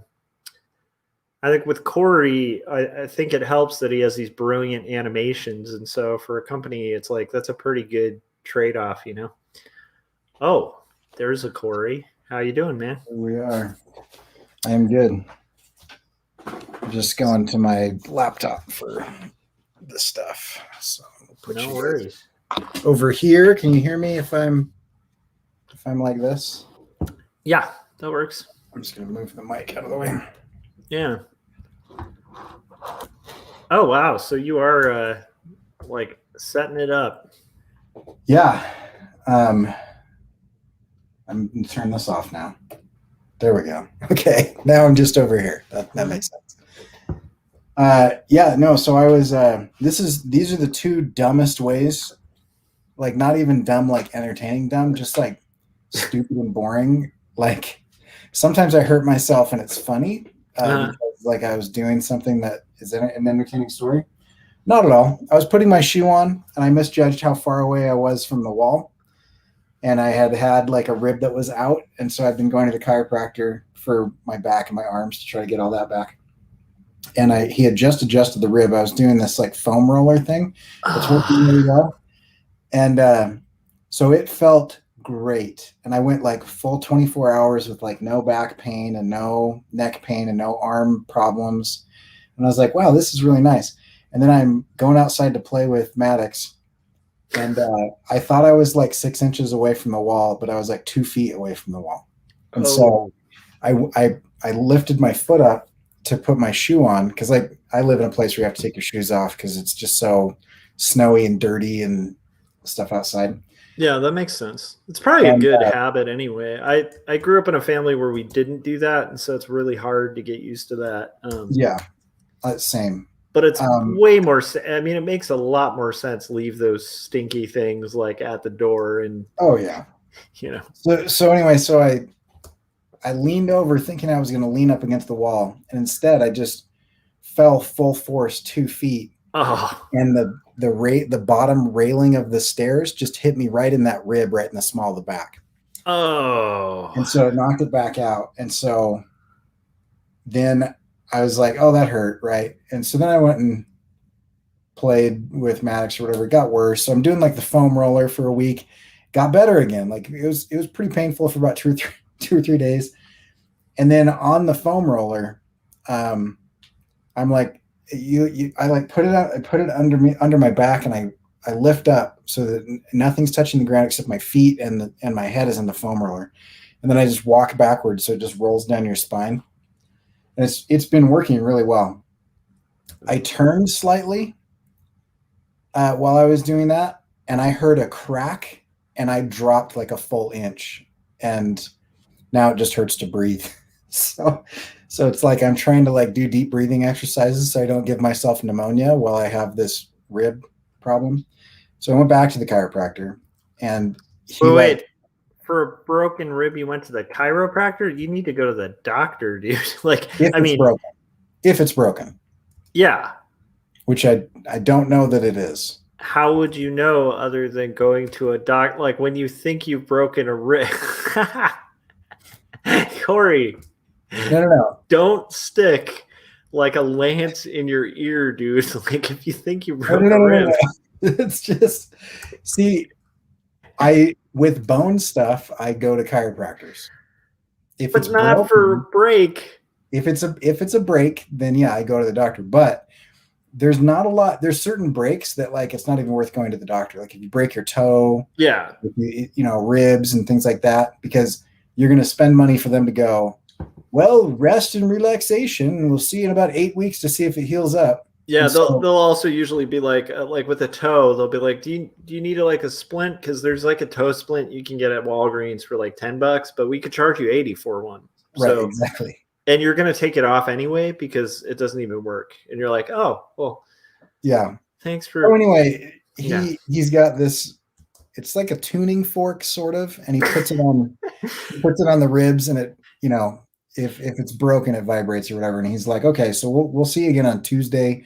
He adjusted me; it was pretty painful, and he's like, I would normally keep going, but like I've adjusted you as much as I'm comfortable with, and so if it's cracked, it won't heal by Tuesday. If it's not, then it will, and there's really nothing that you can do with the cracked rib other than like some treatments and stuff. And so it's feeling a little bit better, but it's been like it's funny because my wife and I are both having trouble like bending over and getting up off the couch. I mean, That's true. You guys are getting pain in the same area. For she's like her, it's 7 months because she has a pregnant. She's got a child good pushing. excuse. Yeah. For her, it's pain pushing out. For you, it's just a cracked rib that's possibly pushing in, I'd imagine. So yeah. that's a lovely. Well, at least it'll help you empathize with where she's at, I guess. Yeah. Sorry, I'm trying to do the inappropriate optimist. My joke about the inappropriate optimist is like on September 11th, he's like, well, on the plus side, like, there's a better view. It's like, right. You're like, I don't know if that's not a good plus. No, it totally is. Everything's positive. Yeah, that sucks, man. I'm sorry. That's brutal. Oh, it's fine. The main reason I bring it up is we don't do the 48-hour art check anymore, so I have no outlet to say, now I have to spend like 90 minutes to 2 hours every day laying on a heating pad or taking an Epsom salt bath. And so like I can't do, I mean, like my production time has been cut so much. Oh, really? From the lack of art check, or just from no, from the rib thing. Just yeah. Over the last 2 or 3 weeks, like every day I'm on a heating pad for hours. Yeah, just so I can try to move appropriately. Yeah, I can understand that. Like when that crap with my hand happened. Oh yeah. I just I literally couldn't even like make a chord on a guitar, and like it hurt to like hit like Command Z, Yeah. And yeah, it's like it sucks when you have something that functions normally stop functioning. That's very frustrating. Right. It makes me empathize with really old people who get stubborn, which is always frustrating. But then you're like, I kind of get it. Like, I understand why, like, if you're a 90-year-old man and you have like a 20-year-old kid and you've lived almost 5 times as long as that kid. Right. And they're saying, don't walk, grandpa. And you're like, I know how to walk, dude. Like, I actually, the older I get, the more I'm like, that's how people, when they start losing mobility, are just like put in their head, like, because even with my hand, it's like the whole time my head didn't accept it. Right. It's like I would still try to do the things. I thought I could do them. And then you try and you're like, crap, I can't. Like that's, but then the next day I'd forget and try to do something with the hand that I'm used to. And you can't. And it's like, that's gotta suck. Like, I don't know. But yeah, back stuff, rib stuff, that's brutal, man. Yeah. So anyway, I'll stop complaining now, but that's my current fun thing. Well, that's a not fun thing. I'm sorry you're going through that. Yeah. The whole time I'm like, I haven't done a thumbnail for the thing. I haven't done all this stuff. Now I feel bad because I like sent you a message like, are we doing the thumbnail? Oh no, it was fine. But like I looked back, I think I must have been, because it's been all over the place. But anyway, I think I must have fallen asleep reading your message. Yeah. It was like, like one of those, like sometimes when you send like a thumbs up, it's like, cool, everything's great. And sometimes it feels really passive aggressive. I know. And then I was like, I think I fell asleep reading that message, and like I looked back at it and like, that is a misplaced thumbs up. I kind of read it and was like, I think I know what that means. I think he's good. because I'll thumbs up stuff all the time, just like as like okay, cool, Right. I acknowledge this message. Yeah, but the weird thing was I asked like 2 questions and then I was like, a thumbs up. Wait, what? So when you were like, I was kind of out of it. I was like, yeah, that makes sense because, yeah, because your message did not compute. Yeah. No, that was funny because I looked back and I'm like, oh, that doesn't make sense at all in this conversation. I understand what you're describing though, because like today when I got home from work, I sat down to dinner with everybody and I couldn't even talk. Yeah. Like, have you ever been that tired? I'm sure you have, especially recently. But it's like, I was so tired I couldn't even formulate. Like, my wife asked me some questions and I was just like, who's the what? With what? And so I just had to crash. Like, she just pretty much sent me to sleep, which is rare. When you have a kid, sleep is like a negotiation. Right. And it's pretty rare when like one of us will be like, you are gone, go to bed. Like, time to go to sleep. You are too tired to be alive right now. But yeah, that's kind of where we were at. So then when I woke up, I was like, I did the math and I was like, why do I feel this way? Okay, when was the last time I worked out? Okay, that's a good sign. Not a good sign, but it's like a good sign that might be a thing because it's like I haven't done that in like 4 days. Yeah. I'm like, and how long do I drive every day? Okay. Yep. Because it's like, if I don't get that exercise, I'm going to get back pain. I'm going to get all kinds of nonsense because you're not made as a human being to sit in a car for 3 hours. Wow. And wait a second. So doing the math on that, like how long is that every day of the week? It's 5 times 3, 15 hours a week. Right? Yep. So that's a long ass time to be driving and have your back like in a really bad position. And like, right. Now keep in mind all my trucker listeners, because I have millions of listeners. I don't know if you know of this, Corey, but you took over for AM Coast to Coast. Yeah, for sure. So like right now there's a late night trucker listening to this and don't worry, we'll be getting to the playlist shortly. But anyhow, like I'm sure there's a trucker somewhere who would hear that complaint and be like, right. But I guarantee, like, if you're a trucker and you don't work out, like, you are screwed. Like, well, I'm sure the lifespan's bad. Everything I know about trucking, I learned from Over the Top. Yeah. And they have the workout thing in the cab. Yeah. So it's like you need it. And everything they did in trucking was just to get to the next arm wrestling match. Well, dude, that's what we do.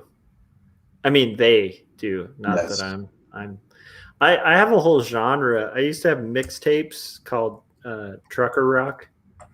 It is a genre. I have a new music suggestion for you. Okay. In the weird, entertaining, ironic type of music. Okay. Have you heard of baby metal? I have because so my wife is half Japanese. Right.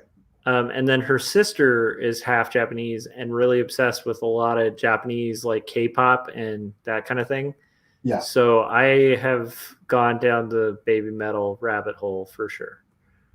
Are you a fan? I just found out. I just found it in the last 72 hours, and I've listened to almost every song they have. It's amazing. I love it so much. I used to be really obsessed with this band called Dragon Ash, which I should look up on YouTube because I'm sure it's terrible. But it was like, it came out in like I think it was like the early 2000s. And at the time it was like an amalgamation of like everything crappy in music. Okay. But like so super produced and like just kind of like, we're going to do like American trends but we're going to do them all as like a hip hop, like metal, like rock, like boy band, everything. And it was so hideous. It was great. It was like there was just something wonderful about it. So if you're going down that rabbit hole, well, before you do that, let me check that out, because I think I heard that last and was obsessed with that like in the early 90s. But baby metal has been around that long? I don't know. No. Baby metal's way more current. Yeah. Dragon Ash was just like another strange Japanese phenomenon that I was obsessed with as a young man. The one thing about switching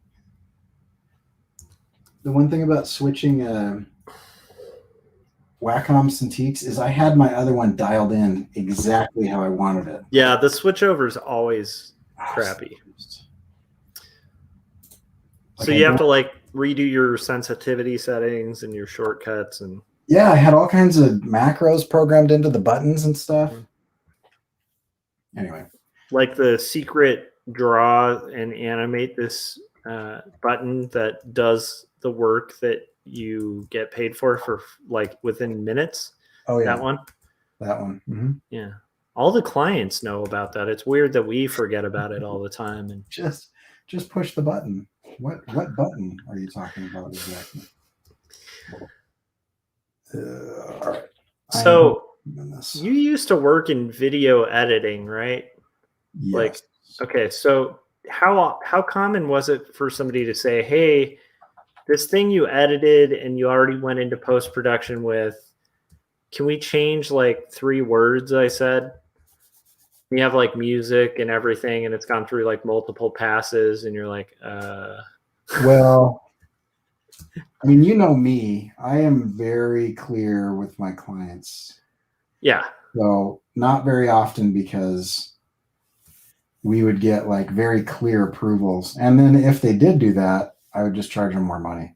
Oh yeah. No, I mean, charging more money for sure. But like that happened to me recently, and I was mystified by how, even though I was very clear about that from the get-go, they sort of didn't hear the message and were just sort of like, yeah, that'll take 2 seconds. And you're like, oh, they thought that you could just fix it in post, like add words to the things that they said. Well, doesn't everybody like I think for people who have not worked in any sort of film production, it's a joke for anybody who works in production for films. The idea of fix it in post has become a meme, right? Because it's so horrible to fix in post. Like, it's better to get it right in the first place. One of my favorite shirts that I almost have purchased several times is fix it in pre. Yes, 100%. Because like reshooting it would save you so much money. Yeah, that's actually just what I would tell people all the time in videos. Yeah. Be like, oh, you want to reshoot it? And they're like, no, I just want you to do whatever. And I'm like, oh no, that's not possible, because it's 2004. So I can reshoot it or not. Yeah. Those are the 2 options that you have right now. There's nothing else. So I think maybe have you heard of the CSI effect in juries? So CSI came out, and oh yes, I have. Actually, so my brother's LAPD, and he worked in the detective unit. Yeah. And he used to have to testify in trials and stuff. And he would rail about how much damage that TV show has done to the justice system, because it's like half of that show is horseshit. Like, they don't have that much capability. Right. Like, they don't test DNA on every case. Like, they don't have the budget to do that. Like, it's anyhow, but yeah. So it's kind of like that, right? Mm-hmm. I think so. Basically, like the CSI effect, it was first measured where this guy was seen by multiple people committing this crime, admitted to committing this crime, and then the jury was like, I mean, the cops didn't even do like DNA evidence or yeah, there's no like hairs, like they didn't have like CSI dramatic stuff happening in the court, but it was like an open and shut case. And so they called it the CSI Effect. Dude, we are joined by Jan. It's been a while, Hey. Jan. Dude, Yanimal, awesome. Check out his channel. A very brilliant cartoonist, young cartoonist. He needs to stop being good because he's too young to be as good as he is. So, Jan, that's my command to you. Stop being awesome. Stop it. Stop it now. Okay. Yes. Anyhow, yeah, that is fascinating. The CSI Effect. Do you think there's a bit of that with? Oh, I think there definitely is. I mean, Carrie Fisher died and then starred on a movie a year later. Yeah, So, like, you know, that's true. And I think they're just not seeing the bill that was paid to have her star in that movie. yeah. You know, because it's like, then, yeah, all things are possible, but here's what I don't get. How big's your pocketbook? What I don't get about everything, I'm jumping around a bunch. It's also what, like, in the morning at some point. What just happened? There we go. They can never figure out the teeth. The teeth are always the thing that like kills it. For any like CGI human, nobody's teeth are that shiny and that weird looking. Like they either look very dry, like there's no moisture in their mouth. Yeah. Or they look like a sheen that is just weird. Yeah, I definitely think there's also just that what's the effect where it's like you can just tell when something's too symmetrical that it's not real. There's a bit of that. Sorry, what? It's ironic for that to happen to Star Wars because like the thing that Star Wars did for the industry was be like, make all the spaceships like used cars. Mm-hmm. And then everybody was like, oh, it looks so real. And it's like, no, it's still a spaceship and a dude in a dog costume. But like, but the Millennium Falcon has scratches on it and some rust. And so everybody was like, that's amazing. That looks like my phone. It really was amazing. And the fact that it broke down too. Jan was saying, young, I'm older than you, I bet. I don't know, Jan. You seem younger. You look younger. In my head, you're younger. I'm kidding, by the way. You guys should check out Jan's work, though. And you know what's funny, Josh, is until you found out how old I was, you thought I was like 10 years younger than you. Did I? Yeah, you and Scott both. See, I don't know. Yeah, I remember you guys talking about, well, when you get to our age, like, we're young and you're just starting out and doing, and I was like, all right. So you are 10 years younger than Scott, Right. But I mean, I'm like, what, 2 or 3 months older than you? Yeah, I think, well, I'll catch up.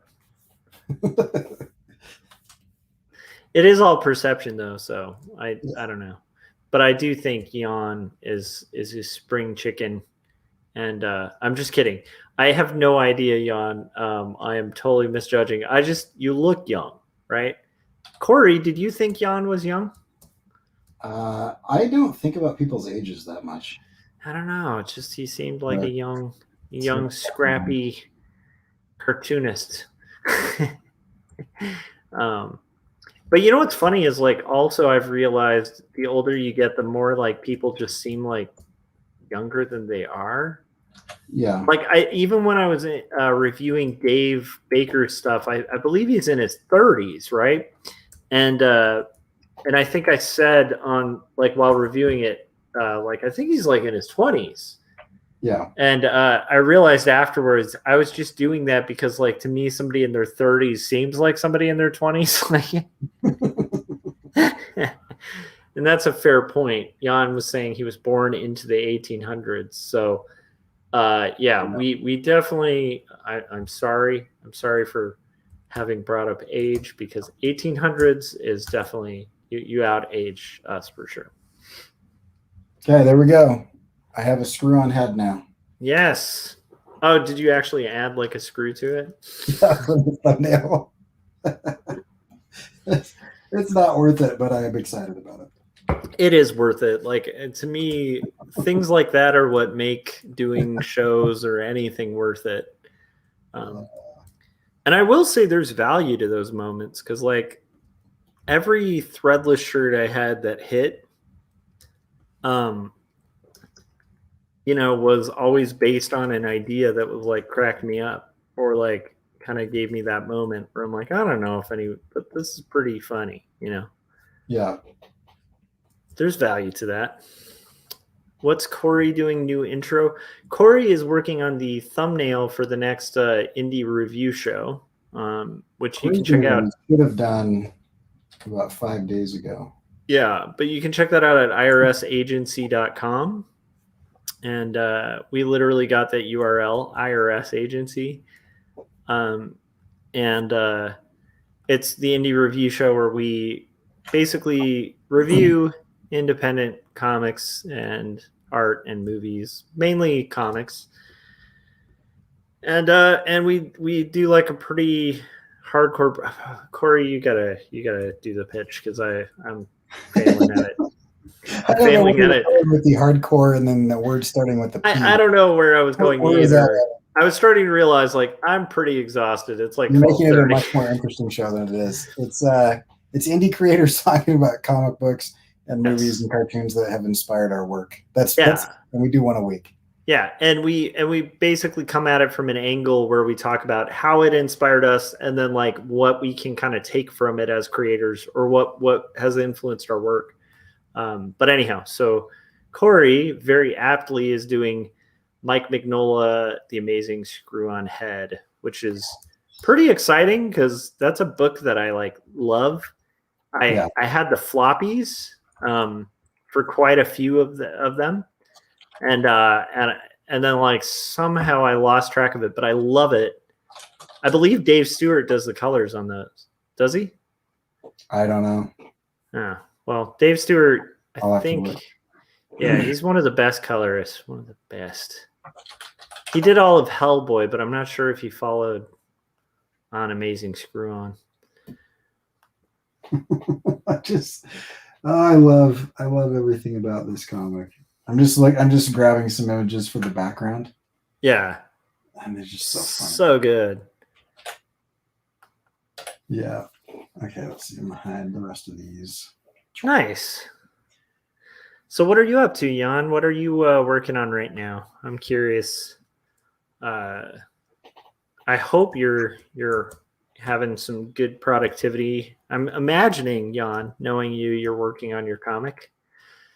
And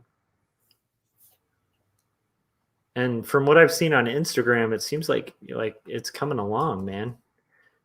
So Jan does like a sci-fi. I'm really failing at pitches today, but he does like a sci-fi kind of very like dystopian future sort of story that's called Phosphor, and it looks really cool. It seems like it takes place on like this spacecraft, and it's got like a large group of people. They kind of live in these interesting environments. It's very like Matrix meets, and my pitch thing is failing, but it's definitely worth checking out and very, very fascinating and cool. I want to hear you pitch all of the things right now. Oh man. Well, so I want the rest of the stream to be Josh's failed pitches. I got so many pitches. But yeah, I'm not going to succeed at pitches right now. So one question. So, see Phosphor making a video clip. Oh, see Frank's now asking what he does. And have you ever had like StreamYard just increase in size for some odd reason? What do you mean? Like StreamYard just got gigantic for no reason. It can go full screen. But this isn't full screen. It like zoomed in on like a small section of it. Press Command 0. Command 0. Oh, what was that? You probably have had that happen a few times. You probably have a scroll wheel on your mouse. Oh. And if you press, it depends. It can happen a number of different ways, but if you're trying to if you're working in Photoshop and you press Command plus to zoom in. Okay. But actually you have your browser highlighted instead, it'll zoom in on your browser. That might have been, that's probably what happened because I do use Command Plus quite a bit. Okay, so now I got to pitch Frank's work. Frank has a mini comic called Captain Goggles, and Captain Goggles has a sidekick named Mask Woman, and they go on adventures and fight crime. So I believe that's that. But Phosphor is really cool.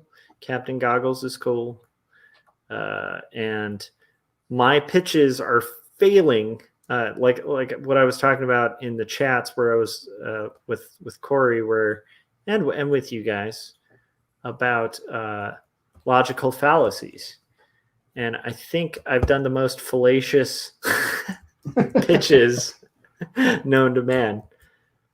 These are good things because they're good. So, yeah.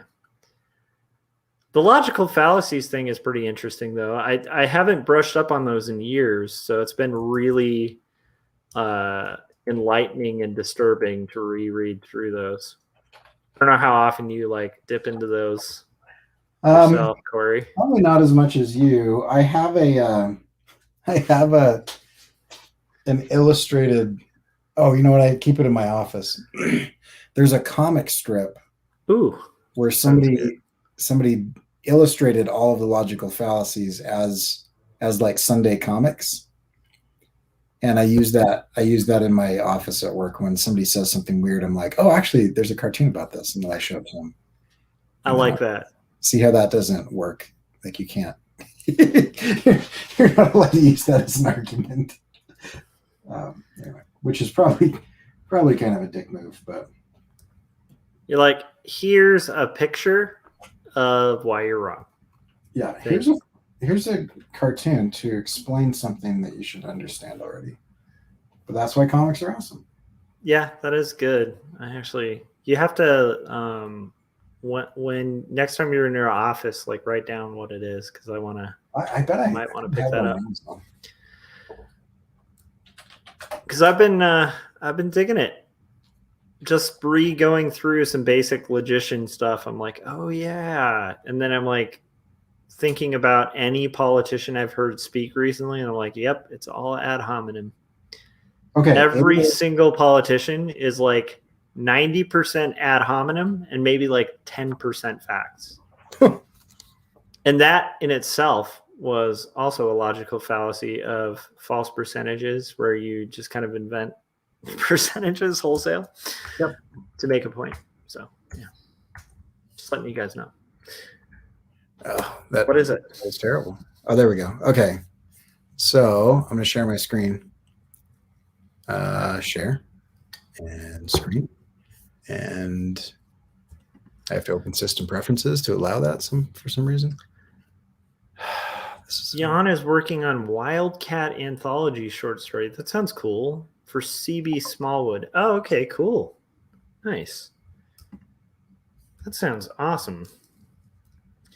How long is the story, Jan? Is it like a 2-pager, 4-pager, 6-pager, 8-pager? I'm going to just keep going. Can you see this? Yes, I love that. An illustrated book of bad arguments. I don't know how to pronounce his last name. I'm going to try Almaswai. But it's a phenomenal book. And so you've got argument from consequences, the straw man. Anyway, he does these really cool. I'm assuming it's a he, but it could be a she. I don't know if Allie is male or female. It's awesome. I'm going to check that out. Yeah, it's legit, and it's equivocation. The queen told the curious little crane that she could have jam every other day, but never today, since today was not any other day. False dilemma, not a cause for cause, appeal to fear. Anyway, it's I don't know. The illustrations are phenomenal, and the little examples are super fun. But then it's always the left side of the page is always a really intellectual discussion of what it is, and then the right side is a comic with a somebody As an saying example. That's good though. that's great. It's funny because like any book on ethics or logic or philosophy will usually have or like, you know, in this case like fallacies and logic.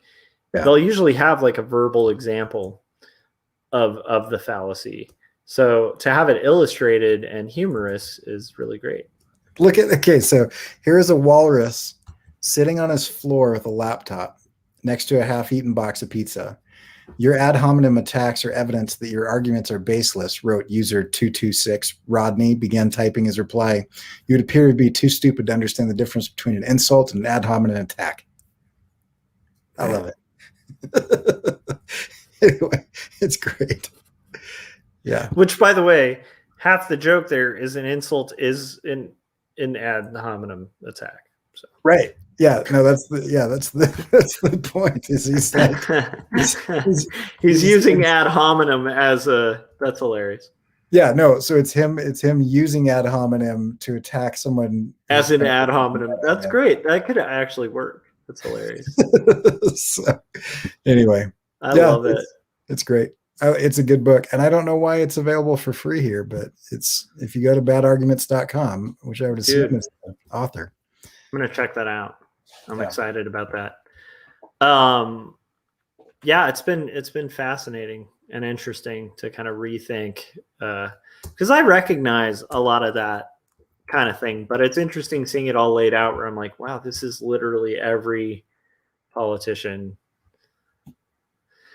and supporter of every politician too, or so anyhow. Yeah, I don't know. I'm trying to do that my friend Chris was on here and he was doing like fan art for that I'm gonna forget his name, but he's like this guy who played the weird Satanist at Wendy's. And ever since then I rewatched some of his bits and he's a funny comedian. But ever since then, anytime I say I don't know, I want to go, I don't know. Pizza's pretty cool. Or, I don't know. Comics are cool. Because that's kind of one of his bits. So, yeah. Anyhow. That's funny. I spend way too much time on these thumbnails. So how are you going to well, can you talk about like what you're going to do for the sponsored videos, or is it like top secret stuff? Oh yeah, I can talk about it. I've got to get back with them and see if they have like a particular release schedule or something that they want. Yeah. So I'm going to do 3 animated shorts. That'll just be intended for Instagram, and then a behind the scenes deal. So nice. And are those shorts like 100% cotton, or are they polyester, or how are you wearing these animated shorts? Yeah, they're a blend. Yeah, so I've got one in my mind already that I want, which is I'm gonna have like basically this shot, well, a little bit from over the shoulder, and I'll have like a bunch of different hands like flipping the stylus, and then they go to draw and they draw the next scene. Oh, nice. So, yeah, sounds cool. Yeah. So Frank is asking, are you getting a Wacom as a payment? This is the new one that I got for that. So it's badass. Yeah, it's cool, and they were pretty cool to work with. A little bit of a negotiation at times, but it was good, and I love their stuff, and so I love repping people that are awesome. Yeah, it's like you wouldn't want to necessarily like do a sponsorship for something that doesn't work, but Wacom, It's like they definitely work. Yeah. Let's see. Jan was saying his short comic is 8 pages. So that's awesome. That can be a beast. Is it black and white? Oh, he said black and white. Yeah. That's cool. And then is it written by C.W. Smallwood? I'm just kind of curious. I can't believe it, Corey, but this might actually be a night where because I'm working on this background and then potentially going to sleep. Oh, Am I going to actually turn out before you? you might. Who knows? It's good seeing you though, dude. It's weird because I hadn't been doing the streams because, like an idiot, I didn't realize I could just black out the lettering, and then it's not like anybody's gonna like intuit from that like what the story's about. Right. So Yeah, I was kind of surprised to see you start doing that because you said you weren't going to, and then I started seeing them on Instagram and stuff. I was like, oh, yeah, because cool. I was like, oh, I could just black out the pages. And then I was realizing after doing it on Instagram and stuff, like, why am I not streaming? So, yeah. But it's weird having not streamed for a while. I'm like, I feel like I haven't hung out in a while. So, yeah. I was thinking that with I was watching you and Scott and Gaz the other day, and I was like, I haven't talked to Scott in forever. Yeah. I should have had you in on that conversation, actually. It was a good one. It's a good topic. Yeah, I liked it. I think I would have been massively distracting to that conversation because I was like, oh, I have so much to say. Yeah, it's a tough one. Because sometimes Scott just like sits back and is like, I'm going to let you guys roll with this. And I've never been good at that. Yeah, I respect the hell out of Scott for doing that, but I've never been good with that either. Yeah, I think that shows a lot of wisdom, I don't know. Yeah. Because I have trouble shutting up, especially if something's fascinating. I'm like, I have to jump in here. Yeah. Which is funny because that has its benefits and its negatives. Like the negative is sometimes I will find that I miss hearing things I would have liked to hear, Right. Like even in retrospect, I'm like, I kind of would love to hear more of Scott's take on that issue. Oh yeah. Yeah. Is screw on hyphened? It is hyphened. Oh, nice. And then Jan gets to play in his universe, so that's awesome. So that's all yours. It's rad, man. I missed what he's doing. He said he was doing the let's see, Wildcat anthology short story.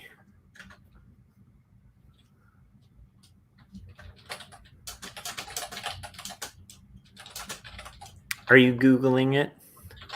No, I'm typing the description for the stream on Monday. Love it.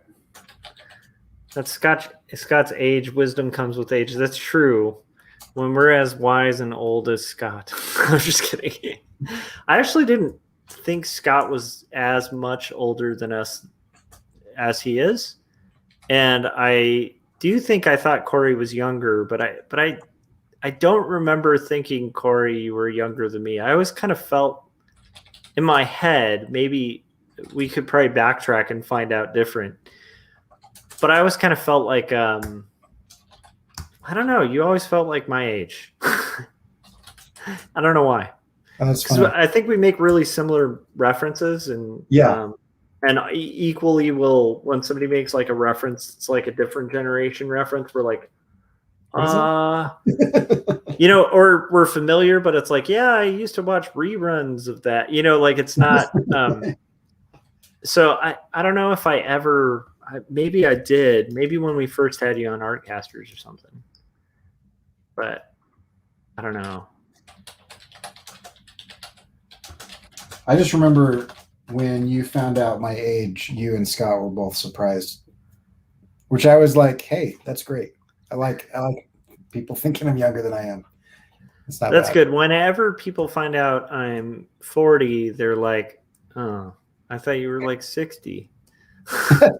I am around college students all the time. And so when you're 20, everybody who's over 25 is like ancient. But dude, I understand because I was teaching college as pretty young when I was doing college classes, like early 30s, like 31, 32. And they thought I was ancient at like 31 or 32. So I'm like, yeah, I think But the weird thing is also from that teaching experience, I gained a whole new perspective on how weird it is for college professors to date their students. Right. I still don't Because when I was a understand. student, I remember going to college, and there were some college professors that taught at the school I went to that would like date their students.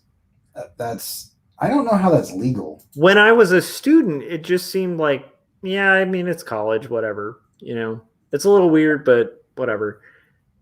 When I actually got to the age where I was like a little younger than they were, but teaching college courses, and then I saw how young and like vulnerable these students are, I was like, that is like, I don't understand that. Like, I can't even understand like why somebody would want to do that. Like, it's Right. just because it's like, it's weird, but it's like when you're like, at least for me, when I taught like kids who were like in their early 20s, you're like, oh, these are kids. Like, they're kids. Like, they're, Yeah, that's the thing that I don't get is yeah.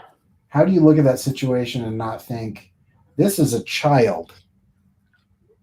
That's, Yeah. I mean, Yeah. there is something, I'll make a blanket statement about it. There is something creepy about people that are like in a position of power, Yes. professors, teachers, whatever, dating people that are like decades younger than them that Yes. they have power over. Like Yes. that's a strange, messed up situation. And it's also like super, it's got to be, yeah, there's got to be something like, in my opinion, there's got to be something off about the person conducting that sort of behavior, because like, I mean, and I guess like the explanation would be like, people sort of are looking to you as if you're a guide to life, and then you're also pushing people in directions that are uncomfortable but help them grow. Right. And so naturally when you do that, like, people give you a reverence. At least I experienced that, like, as a teacher, and I'm not trying to like be cocky or anything. It's like, it's kind of a false reverence, Yeah. because you have more knowledge at that point. But that's, if you're teaching officially and well, that gap is going to close, and they're going to have the same knowledge you have, and hopefully more. Yeah. So it was always weird to me, like, somebody who would hold knowledge as an advantage in a scenario like that. I feel like a scenario like that is a manipulation of knowledge, and a misuse of knowledge, because knowledge is not like some protected secret that you tie with a bow and like, Right. like use for power. At least if you're teaching, like, it shouldn't be. Yeah. And that to me was like one of the weird things. Anyhow, I didn't expect it to go down that tack with what I was talking about, but I just remember that being one of the most mystifying things to me, because I had some students who were pretty forward, and I was like, that's how professors do that nonsense. But like, it was so easy to not go for it, because it was like, you're a kid, like, do not, like, please, like, there's a separation here. But I realized, like, the professors who did that when I was younger, and they were teachers, were clearly not psychologically like there. Like, they must have been going through, I don't know, I can't imagine. But Yeah, I don't. because I mean, some of the kids that go to like those schools like aren't even like, they just turned like 18 or 19. I don't understand how, like, if you have decades of experience, that's something that will always mystify me. Like, outside of the power dynamic issues, it just mystifies me in general, where it's like, I just don't know how people deal with that kind of gap. Well, yeah. Luckily I work at a university where if somebody tried that, they would they'd be fired. Yeah. I mean, with prejudice and reckless abandon publicly. I mean, there would be no. Yeah. Well, that's good. Yeah. That is good. And I think that, I hope that's shifting a bit, but like, it used to be more acceptable back in the day, and it should not be. And And like I said, I think back when I was a student, I might have had a different viewpoint on it. But it's like when you actually get to the age that some of these people are, you're like, oh, these people are not, like, they're not, like, it's not normal, and that's not like right in the head. That's definitely like a weird, yeah. Anyhow, whatever. Weird topic. We get canceled for, saying that it's not okay. Yeah, I cannot imagine that leading to canceling. Because I actually, with that kind of thing, I definitely think like history will be on the side of people who disapproved of that kind of thing. All right. I can't imagine it going a different direction. Right. Yeah, I'm mainly joking, but I don't know, man. The world's weird. But yeah, it's a strange thing. I've never actually seen it in person because I attended fairly religious institutions most of my. Okay. And then so I've never been to like a public college or a state college or anything like that. I've been to them. I've never attended one. So as a casual observer, you never get that. But like I'll talk to my friends and stuff that went to like state schools, and it's like you had a very different experience in college than I did. That's interesting. I'm not sure what's better. I mean, I definitely I can't parse that because I think it's like it's an individual thing. Yeah. And I definitely, it's always hard to kind of parse myself.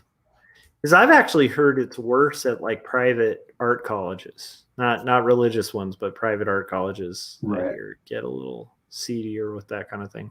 Yeah, I don't know.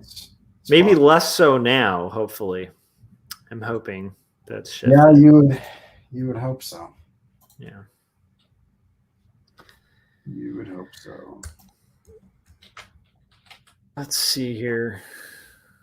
I think Squarespace is getting smarter. It's starting to predict what I'm typing because I've made the same thing for like 4 or what? How many episodes do we have now? Like 7? I something like that.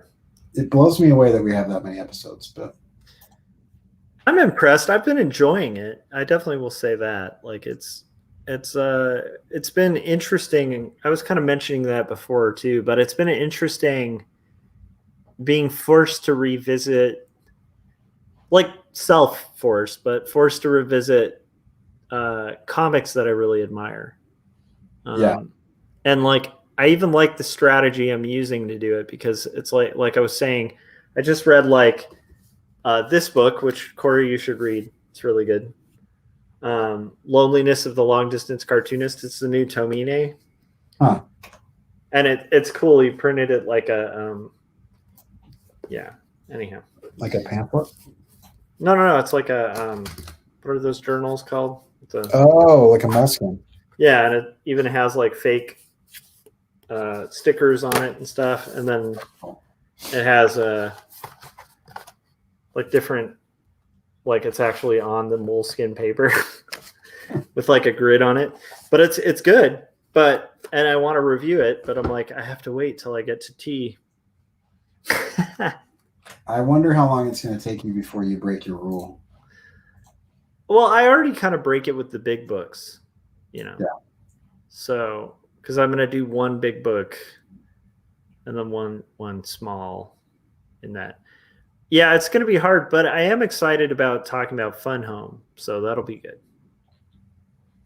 Because that's Fun Home, like I was saying that earlier, but it's like Fun Home it wouldn't be my first pick, but if I had to make a list of like the 20 best graphic novels of all time, it probably would be on that list. Yeah. So it's definitely like one where I don't know if anything I've reviewed so far on that show would make that list of like the 20 best of all time. This would be at least a contender to be on that. So that's cool. Yeah, I'm excited to talk about that. The one thing about this that I find really interesting is it is clear evidence that you are way deeper than I am. Am I? Yeah, I think so. I'm always like, hey, look at this housewife that's a serial killer murderer, and it's done in the 50s style. And you're like, let's look at like the roots of cartoonists. This is a 107-year-old book, and let's talk about racism for a minute. And I'm like, look, pretty pictures. It's weird because the videotape turns into a voodoo god. It's like you know what's weird though? Like everything you've brought to the table so far has been brilliantly done, and I think is really deep in a different way. So it's like it's kind of like The Illusionist is an amazing cartoon. Like if anybody's a fan of animation, they should watch that movie, right? But if somebody were like, I only watch The Illusionist, I don't watch Pixar, I'd be like, are you insane? Like, Pixar's amazing. Like, you have to pay attention to what they're doing because it's amazing. Like, it's... Right. So that's exactly my point, is I bring the lowbrow. But Pixar isn't lowbrow. That's my point. Like, you know... It's just funny to but me. Just wait till I bring in Klaus, because then it's just going to get really low and creepy and awesome and violent. Yeah, because my favorite like Daniel Klaus book is Like a Velvet Glove Cast in Iron, and it's like the whole comic is like a surreal just walkthrough with like monsters and melting faces and just like it's gory and great and terrible. Black Hole also will be my next one after Fun Home. And Black Hole is no like highbrow thing. Like that is just like a straight up horror comic, you know. I gotta ask you, have you watched the Invincible cartoon yet that came out a few days ago? I cannot wait. It is. Is it on Netflix? It's on Amazon Prime. Okay. And the first 3 episodes are out. And I love that comic. I have no idea how to do that comic because it's like it's 10 years of comic. You know, like it's like an ongoing book that takes up like, I don't know, that's probably 18 inches of space on my shelf. And yeah, I'm curious about that with Bone too, because I'm like, I wouldn't want to do the big Bone. Like I'd want to do the little volumes. Yeah. But it's like, 8 volumes. How do you... Right. Do you want to spend like 3 months covering it? Because we do one a week or something, you know what I mean? Like, it might be cool though. Maybe you alternate. So if there's something you want to do a real deep dive in like that, maybe alternate and be like, okay, we're going to do Invincible 1, and then like the next week do something else. And then the next week you could do Invincible or do something else, Yeah. That could be interesting. Sandman's the same. When we get to Sandman, it's like I'm probably just going to pick like one graphic novel because like if you look at the extent of that, it's just like it's a masterpiece of just like in the sense of work too. Yeah, it's hard to know how to navigate those long series,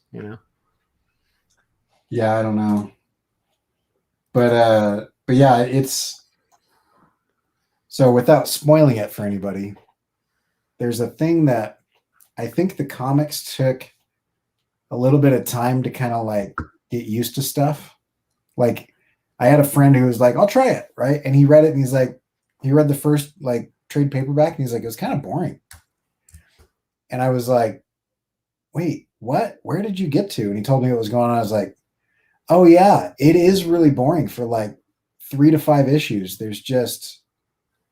It's just kind of basic and whatever. See, that sounds like my jam, Corey, because I love slow builds. This is something we've discussed where I'm like, I'm all about the slow build. Wait, have you not read Invincible?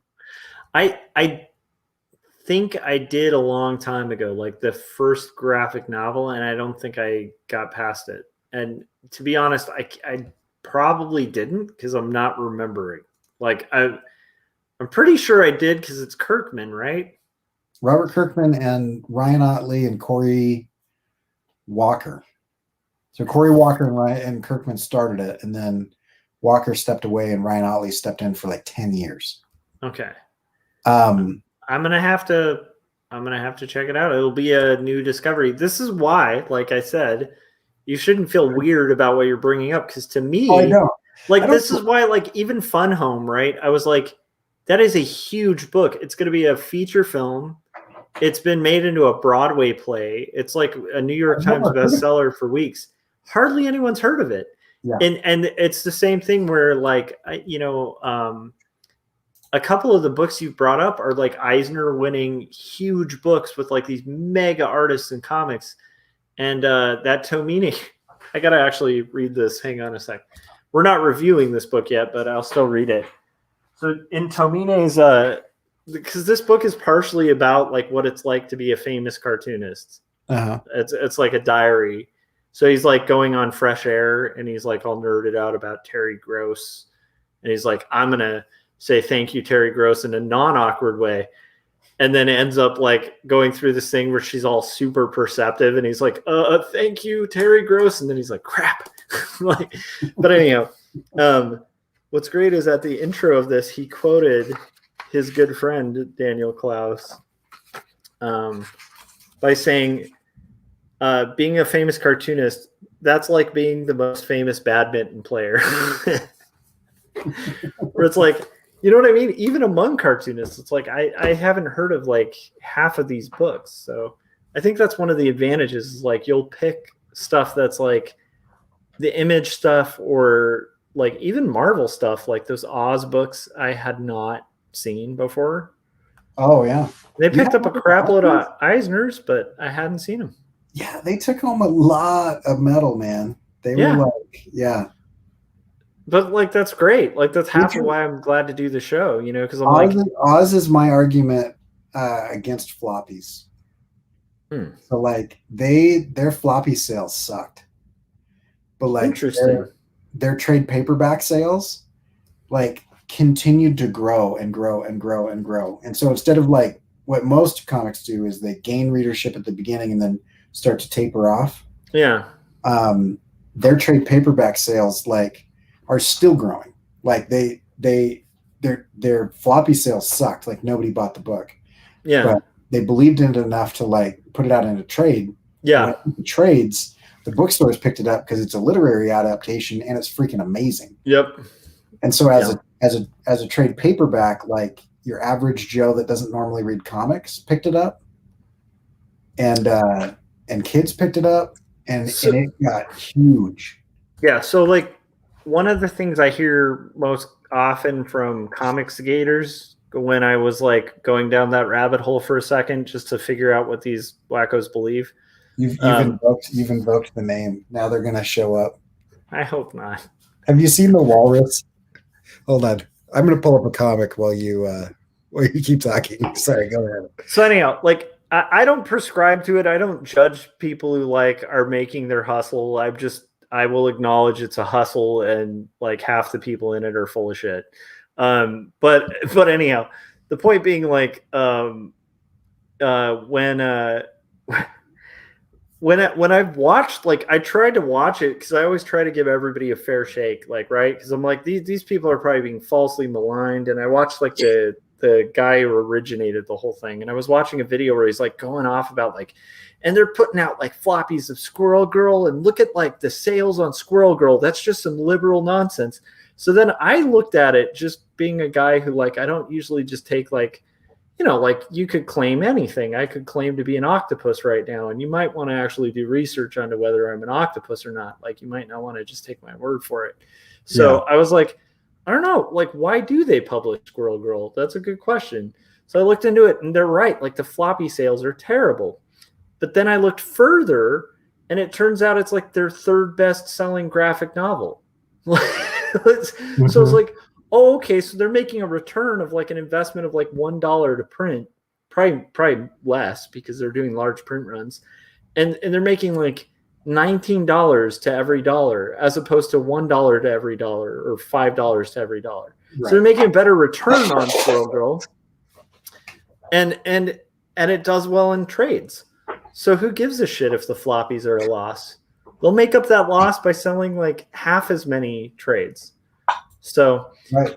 anyhow, that to me was one of the things that made me really instantly be like, I can't get into this thing because all these people were bringing up the Squirrel Girl thing, and like they're all on board with selling this kind of false thing where it's like you didn't do that one step further and just look at the sales of the trades. Okay, Yeah. I sent you a link in the private chat. You have to look at this comic. Oh no. It's so accurate. Oh, dude. Oh, David Wonder Mark. I love that. So Wonder Mark is brilliant. David Malky is amazing. Yeah. But I haven't seen this one. Here, I'll bring it up for you reading it. So it's just so I don't mind most marine mammals. I'm already laughing. I don't mind most marine mammals. Sea lions, I could do without sea lions. Sea lions. Don't say that out loud. And then the sea lion shows up. Pardon me, but I can't have it over here. Now you've done it. I would like to have a civil conversation about your statement. Would you mind showing me any evidence of anything negative a sea lion has ever done to you? Go away. There's no need to raise your voice. I'm right here. I'm just curious if you have any sources to back up your opinion. You're in my house. You made a statement in public for all to hear. Are you unable to defend the statements you make, or are you simply unwilling to have a reasonable discussion? Told you, dude, sea lions. I have been unfailingly polite, and you two have been nothing but rude. He's in bed with him at this point. Very well. We'll resume in an hour. That's so good. Oh man. Debate me. Anyway. I love it. Yeah. I love that. God. That is great.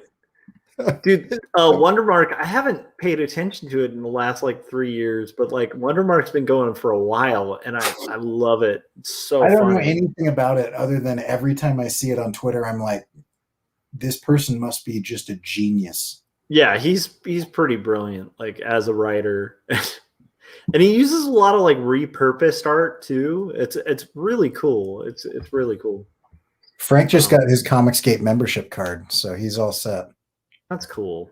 Yeah. I guess you'll be doxing me and finding out where I live very soon. Soon there's going to be a video about you, and a bunch of people who don't bother to do any research will hate you immediately because somebody on YouTube said so.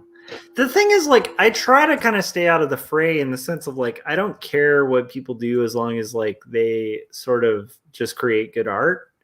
But like if your whole premise is based on like creating some insidery club where I have to like kiss a ring to be a part of it, like I don't want to. Like I thought that was the whole.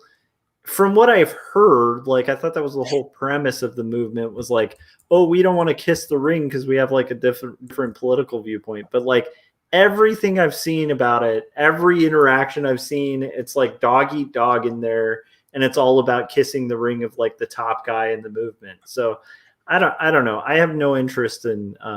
Didn't the top guy in the movement like bail on the movement? I don't even know what's.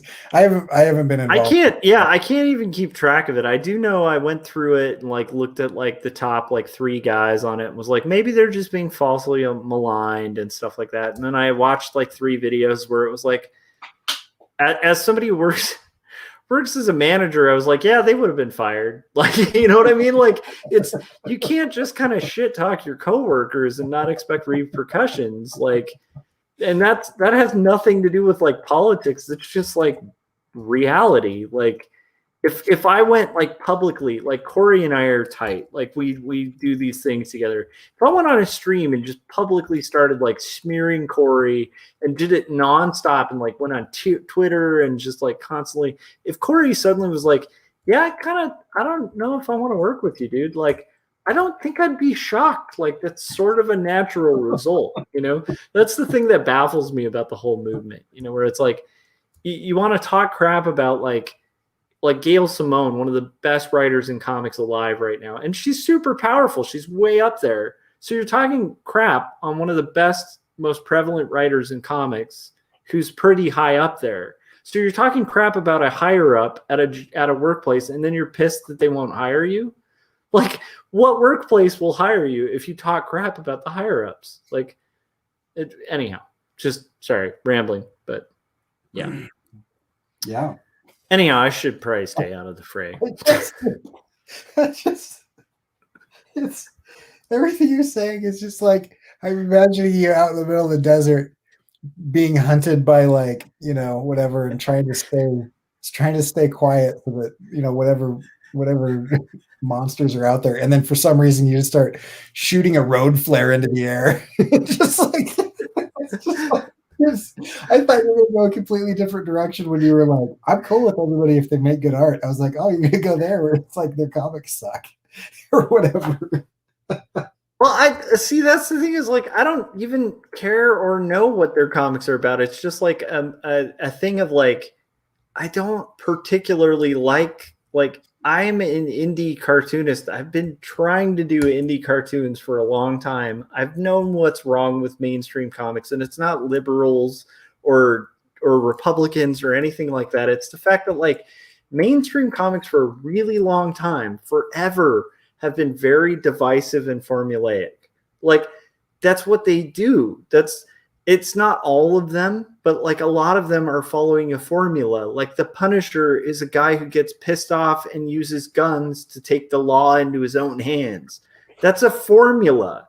Like all of the superhero stories follow a formula. It baffles my mind. Like it boggles my mind, people presenting that as if it's something new under some veneer, as if that's not stuff like Daniel Klaus talked about like 20 years ago, like, or Dave Sim, who's on a different political side of the spectrum, wasn't talking about 20 years ago. Like it's not new. Like that's the thing that annoys me about it. So, but if people are making great art under that banner, cool. If that's the hustle that gets them like $500,000 when they run stuff, cool. But I don't want to kiss a ring to get money. Like I just don't. Like I'm not down to kiss rings. I'm just not a fan. I didn't realize that was part of it. Yeah, it totally is, because like I've seen it where it's like, what's his I don't want to call people out, so I'll just say like one of the founders, right? Like if you kind of get on his bad side, like suddenly you have this hate mob on you.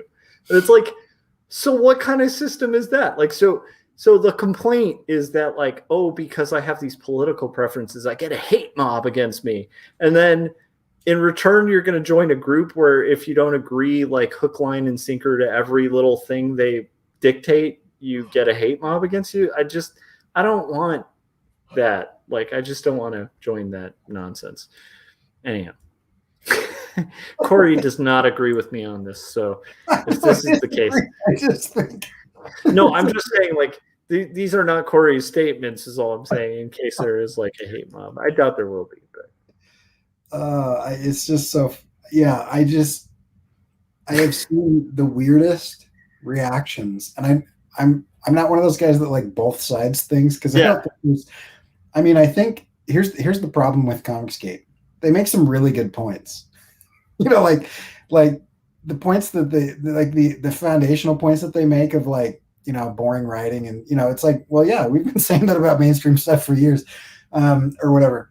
But like, yeah, that's the part that baffles me, where they're like, man, they're changing costumes of characters just to make money. I'm like, yeah, were you alive during the like 80s and 90s? Like, you don't, like, they killed Superman for money. Like they've done this shit. No, I mean, yeah. So and prior to that, they created Lazarus pits and like all the worst like formulaic stuff you can do to like. Well, and that's not their biggest problem. Their biggest argument is like, don't make don't make Captain America black or whatever. Don't make Iron Man a woman. It's like Thor, who they were complaining about Thor being a woman for a while.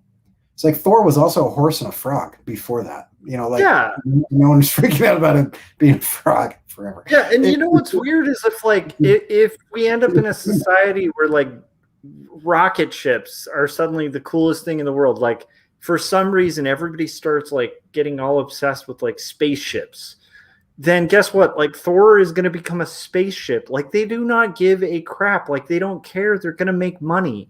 That's what they do. They're businesses. They make money. So they're going after what makes money. If the audience didn't want Thor as a woman, guess what? Thor wouldn't be a woman. It's just like there's a market out there that's going to buy Thor because Thor's a woman.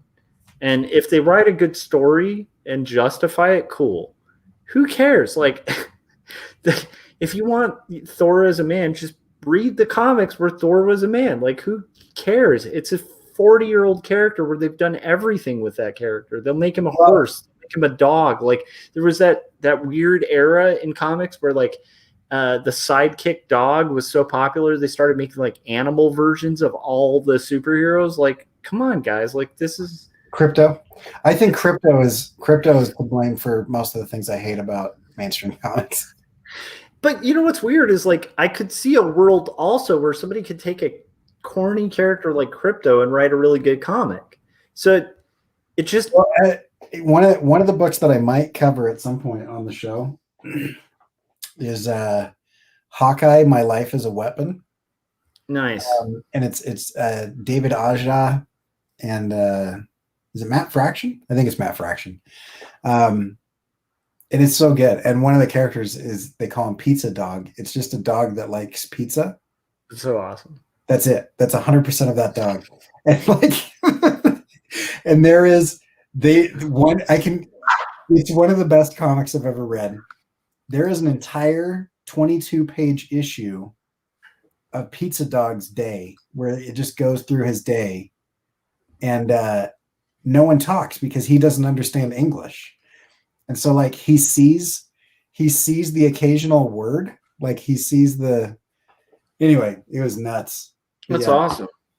I like the idea of a comic from like a dog's point of view, but like taking that like seriously, like you were saying, where it's like they get some perception of it's cool. Yeah, there's some I'd have to go read it again, but like that book was so interesting. But yeah, but like if you do something like that, but if it's just like the other thing that I hate is where it's like the gendered counterpart. And it's like, well, we've got Superman, let's have Superwoman, and we've got Wonder Woman, let's have Wonder Man, and we've got Catwoman, let's have Catman. And there's always like, well, and then there's always like the younger version that's like Cat Boy and Cat Dog and Cat, you know, because Cat. And then there's always like, because Marvel and DC have just ripped each other off for like a century. There's always like, oh yeah, well, our version of Doomsday is called, you know, whatever, and you know, our Superman is this guy, and there's always like, there's even like, there was a thing when Shazam came out. Oh, Shazam has a dark, seedy history that you guys should look into the creator of Shazam, because it gets pretty creepy. I don't know. Captain Marvel, the original Captain Marvel. Right. There were some sidekick characters to Shazam that were not so great. Oh, I can imagine, because they tapped into some stuff. But I think you're touching on something so important, which is like, it's just always been kind of formulaic. And like, there's some people who like run with the formula and do really good with it. And there's some people who don't, but like, you know, how many people are going to like go through Die Hard and be like, this is so gimmicky. It's just a premise to have him like go up to the top of the building, like shooting a bunch of people like that. Yeah, that's the genre. It's an action flick. Like, what are you expecting? Like Romeo and Juliet? Like it's an action flick. Like the whole point is to put him in a scenario where he, like John McClane, is going to be dropped into a position where he has to shoot his way out. Like, it's like that formula. Fast and the Furious for racing cars. Yeah, so like the whole movie is just an excuse for them to race cars. Yeah, and then like what's weird is when they're like, oh man, that guy, he only drank a Pepsi in Back to the Future 2 because it was a product placement. Yeah, guess what? They're trying to make money. Like, that's what they do. Like, that's what these are. They're entertainment. They're trying to make money. And that's the thing that baffles me is like they're not doing woke comics out of the goodness of their heart or because they have some liberal agenda. They're doing woke comics because that's what sells. And if it stops selling, guess what? They're going to stop doing those comics. And that's the thing that annoys the crap out of me about Comicsgate, is just the denial of that. And you know what's sad is also the thing that's annoying are people on the other side of that who are just like, oh, this business has a heart or like a good conscience. No, businesses don't have consciences. Like, they're literally chasing money. So if like if tomorrow it became profitable for them to have like crazy Republican characters that are going around like, I don't know, whatever. Point being, like, whichever political viewpoint, they're going to go where the wind blows on that, and the wind blowing money, and that's it. So if you're frustrated, like, sure, spend your money elsewhere, but creating a whole movement to like try to counter it and then just mimic the movement and do what you're claiming to hate, like that to me doesn't get anywhere. Like, that's the part that I dislike about that whole movement, because they claim to hate like political pageantry and stuff like that, and political alienation. It's like, oh, just because I'm leaning this way, I'll never get published. Okay, great. But then you do the same thing to your own people when like they don't follow your political thing. Like it's just like this whole tit for tat thing, and that's why I don't want any part of it. Like it's just nonsense. Anyhow, sorry, rambling, but No, you're fine. yeah. So, but like I said, if I knew somebody who was a good dude who was a part of it or anything like that, I probably wouldn't judge them. Maybe, I don't know. Corey, did I pull you into like a nightmare? I don't know. I don't know what to say, because Yeah, like I'm in a situation where I feel like as somebody who's kind of right of center, yeah, like the liberal reaction to stuff online yeah, is like so overblown and melodramatic and so like pearl clutching that it's ridiculous. And then yeah. the like conservative like troll baiting and reaction to stuff is like the same, and I feel like they just belong together. It's like you guys can just like go off in the corner and ruin things for everybody, because I'm just enjoying good indie comics. Like, Yeah. The thing is, there's good mainstream comics too, and like the thing that baffles me again about the claim of like, oh, these conservatives who've never been in comics. Okay, think of like one of the biggest comic creators you've ever thought of. Like, okay, let's see. Steve Ditko. Oh, okay, he was a crazy hardcore conservative. Okay, Frank Miller. Okay, crazy hardcore conservative. Like, it's not like dominated by like one party. Like, and if the stories that are coming out seem dominated by one party, then spend more money on comics and you'll get your stories out too. You know, I personally, I hate the pearl clutching, but what I hate more is like people who are claiming they hate pearl clutching and then they do the same crap in their own community. You know, that's the part I hate. That's where I will always be pissed off at anyone who's a hypocrite, blatant hypocrisy in any political or religious or ideological ilk. Yeah, I just hate hypocrisy. I hate the idea that if like that Republicans are totally cool with stuff unless the Democrat does it, and Democrats are totally offended at something unless the Democrat does it, and then they're fine with it. You know, and that happens. Like the pendulum swings back and forth all the time. Oh, yeah. And that's the thing that drives me nuts. This, I don't know, the whole whatever. I'll push back with you a little bit. I do think there is a little bit right now of a liberal tilt to mainstream comics, and I don't think that it's 100% financially driven. I do think that there is definitely a profit motive, but I think the current zeitgeist is driving the idea of a profit motive maybe a little bit more than there is. I'm not one of those people that's like, you know, whatever, but not one of those people that's like, there's a big conspiracy theory and there's all this kind of stuff. Yeah. But I get it. But like, what is a zeitgeist is a good question actually to ask, because is there usually money attached with the zeitgeist?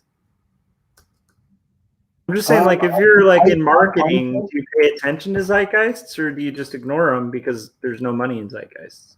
I think by the time the zeitgeist becomes profitable, it's already changing. So I think there is money involved. Yeah. But it's kind of like the lingo entering, you know, as soon as like Barbara Walters uses a term, it's like dead. You know, like it's one of those things. Like as soon as like the mainstream kind of catches on to it, the counterculture. To be fair, like this is another thing that annoys me about Comicsgate. It's not the political leaning. I don't care about the political leaning. It's just like it's the rephrasing of stuff we already know. Like, for instance, oh my gosh, comics are tracing trends and writing terrible stories trying to hit trends. Like 2 days ago or about a week ago, my son was reading this comic that we bought him from the 80s because he's obsessed with like Super Mario, right? And this is a collection of things that were in Nintendo Power. And at the time, Nintendo was at like the peak of where you could be in industry. Like there was no competitor. You know, there was maybe Sega like nipping at their heels, you know?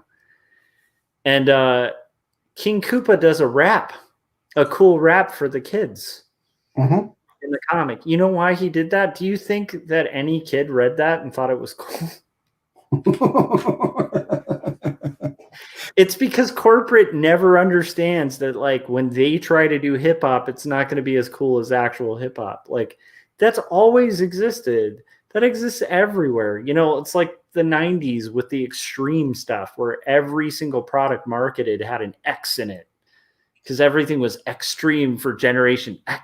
Or where you took anything that was spelled a certain way and just spell it wrong on purpose. Oh yeah, well that's like the new metal trend thing, you know, where it's like Mortal Kombat started that, where they spelled combat with a K, and then everybody's spelling everything with a K. Totally, but it's like by the time, yeah, you're right. By the time they catch on to it, it's not going to be as cool. But I hate to say it, like, you know, like most of these giant corporations are behind the trends, and what sets the trends is indie.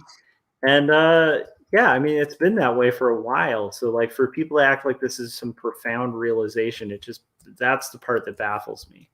That's now if anybody's been like discriminated against in an industry because of their political viewpoint, and I mean like justifiably so, because the experience, like, this is another thing that made me not buy the Comicsgate thing, because like from what I could gather, it sounds like people who were kind of dicks to their coworkers, like pissed that they weren't getting hired. And it's like, look, it doesn't matter what spectrum. It doesn't matter what spectrum you like work under. Like if you're a jerk to the people you work with, like, let's say I went to work with Corey and I was just like, you're a crazy white wing, blah, blah, blah. How long do you think I'm going to last at that job if Corey's been there longer? Like if every day I show up, I'm like, well, I just can't talk about my blah, blah, blah because I hate you. And I blah, blah, blah, blah, blah. Like you don't want to work with people who are just jerks. Like, and so like, it seems to me from what I've read, maybe I could be informed of other things, but it seems to me like it was kind of sparked by a couple guys who lost their jobs in the industry from kind of like mouthing off on Twitter against their employer and then being mad that their employer didn't hire them. I don't know where everything came from, but yeah, I mean, like I said, I always tell people there are two reasons that you will get hired. Yeah. One is, can you do the job well? And two is, are you easy to work with? Yeah. And if you have like not enough of one, you've got to have a crap ton of the other, you know? Yeah. Like there are people that get by that kind of suck, but they're really good to work with and they're really nice and they're like pleasant to be around and like they help morale. And so you get by, you're like, yeah, they do kind of mediocre work, but like it's Dave, you know, or whatever. Right. And then there are other people that like are absolutely incredible and almost irreplaceable. And they can kind of get away with kind of being a jerk, but you get too much of that. And it's like, it's not worth it. I don't care how good he is at what he does. He sucks.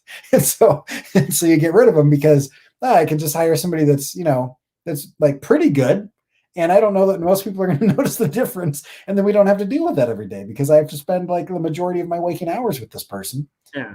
You know, so yeah, I think those two things are definitely play. But anyhow, like I can't guarantee that that's everything going on there because like I said, I did a very like brief dive into it and was like, okay, there's some substance to the criticisms of it.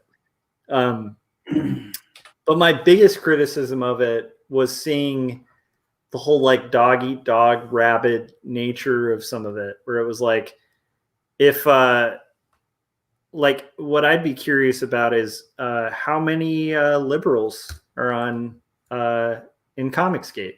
Oh, they've got their. Do they? Oh yeah, they'll drag them out. they've got their liberals and their minorities and everybody, and just like anybody. I mean, the Proud Boys, they've got minorities in the Proud Boys. They're like, hey, look. Well, I didn't say minorities though. I said liberals, and I mean that. Like I sincerely don't think they would be able to be a part of it very long. I think what they do is they kind of coax you in, like, oh, you're an outsider, like come in. I've had it happen. Like on a stream, I had somebody being like, oh, you should share this with like one of the big guys in there. Like I know him, I could do that. But it's like, why would I do that? Because then I'm gonna have to like go on their thing and just kind of like, yes, sir, everything they say. Like, no. And I've seen that if you don't yes sir everything they say, then suddenly they turn the hate mob on you. And I'm like, I just don't want that. So, like I said, I don't know anything about the art or the comics or anything like that. I don't like scenes that kick people out. I've seen that crap with like punk rock and like I love Minor Threat, but I would never be like a straight edge guy because that just sucked. Like that scene sucked because it started as a cool idea of like, hey, you don't have to drink, you don't have to do drugs, you can just show up to shows, great. But then it became like this weird like elitist culture where it was like, oh, that guy walked by a guy smoking cigarettes. He got secondhand smoking. You can't be straight edge. Take off the mark, and like this weird club where it was like initially invented as a way like younger kids could go to rock shows. It's like, I've seen that crap happen. I don't want to be a part of that like nonsense. I don't want to wear your shirt in your club, like, I don't know if that makes sense, but yeah, so that's how I feel about it. But at the same time, it's like, I don't know what the comics are like. I don't judge anybody who's in it, but I do see a lot of people in it, like giving shit to friends of mine online. So I'm like, I don't know. Like, I don't want to see that. Yeah. Be nice to people. That's all, Yeah. Anyhow, but I don't know much about it, and I want to be clear. I'm not defending it at all. I'm not even like both sidesing it. Yeah, I don't think you're both sidesing it or defending it. I think you're being fair, and that's cool. And also, like, honestly, I think I went through a deep dive because I had a closer friend who was kind of flirting with it for a little bit, and I was like, huh, what is this? Like, maybe it's not, so I gave it a fair shake, but if I'm misjudging it, let me know in the comments. Nobody's watching 2 hours in. The sea lions are coming now. Yeah, that's true. That's true. But if you come after me, don't come after Corey. Corey was nice. Like you can come after me. That's fine. I'll talk about storytelling all I want. But yeah, that is true. But here's my thing. Here's my thing with anything, and this is, if you are trying to prove your point by an absolute iron-fisted code of rules that people get ousted, like the whole straight edge breaking your edge thing or whatever, right? Yeah, I'm seeing a lot of people do that. Yeah, I agree. Where it's like you're in or you're out, and there's this or there's that, and kind of what you're talking about with the kissing the ring thing.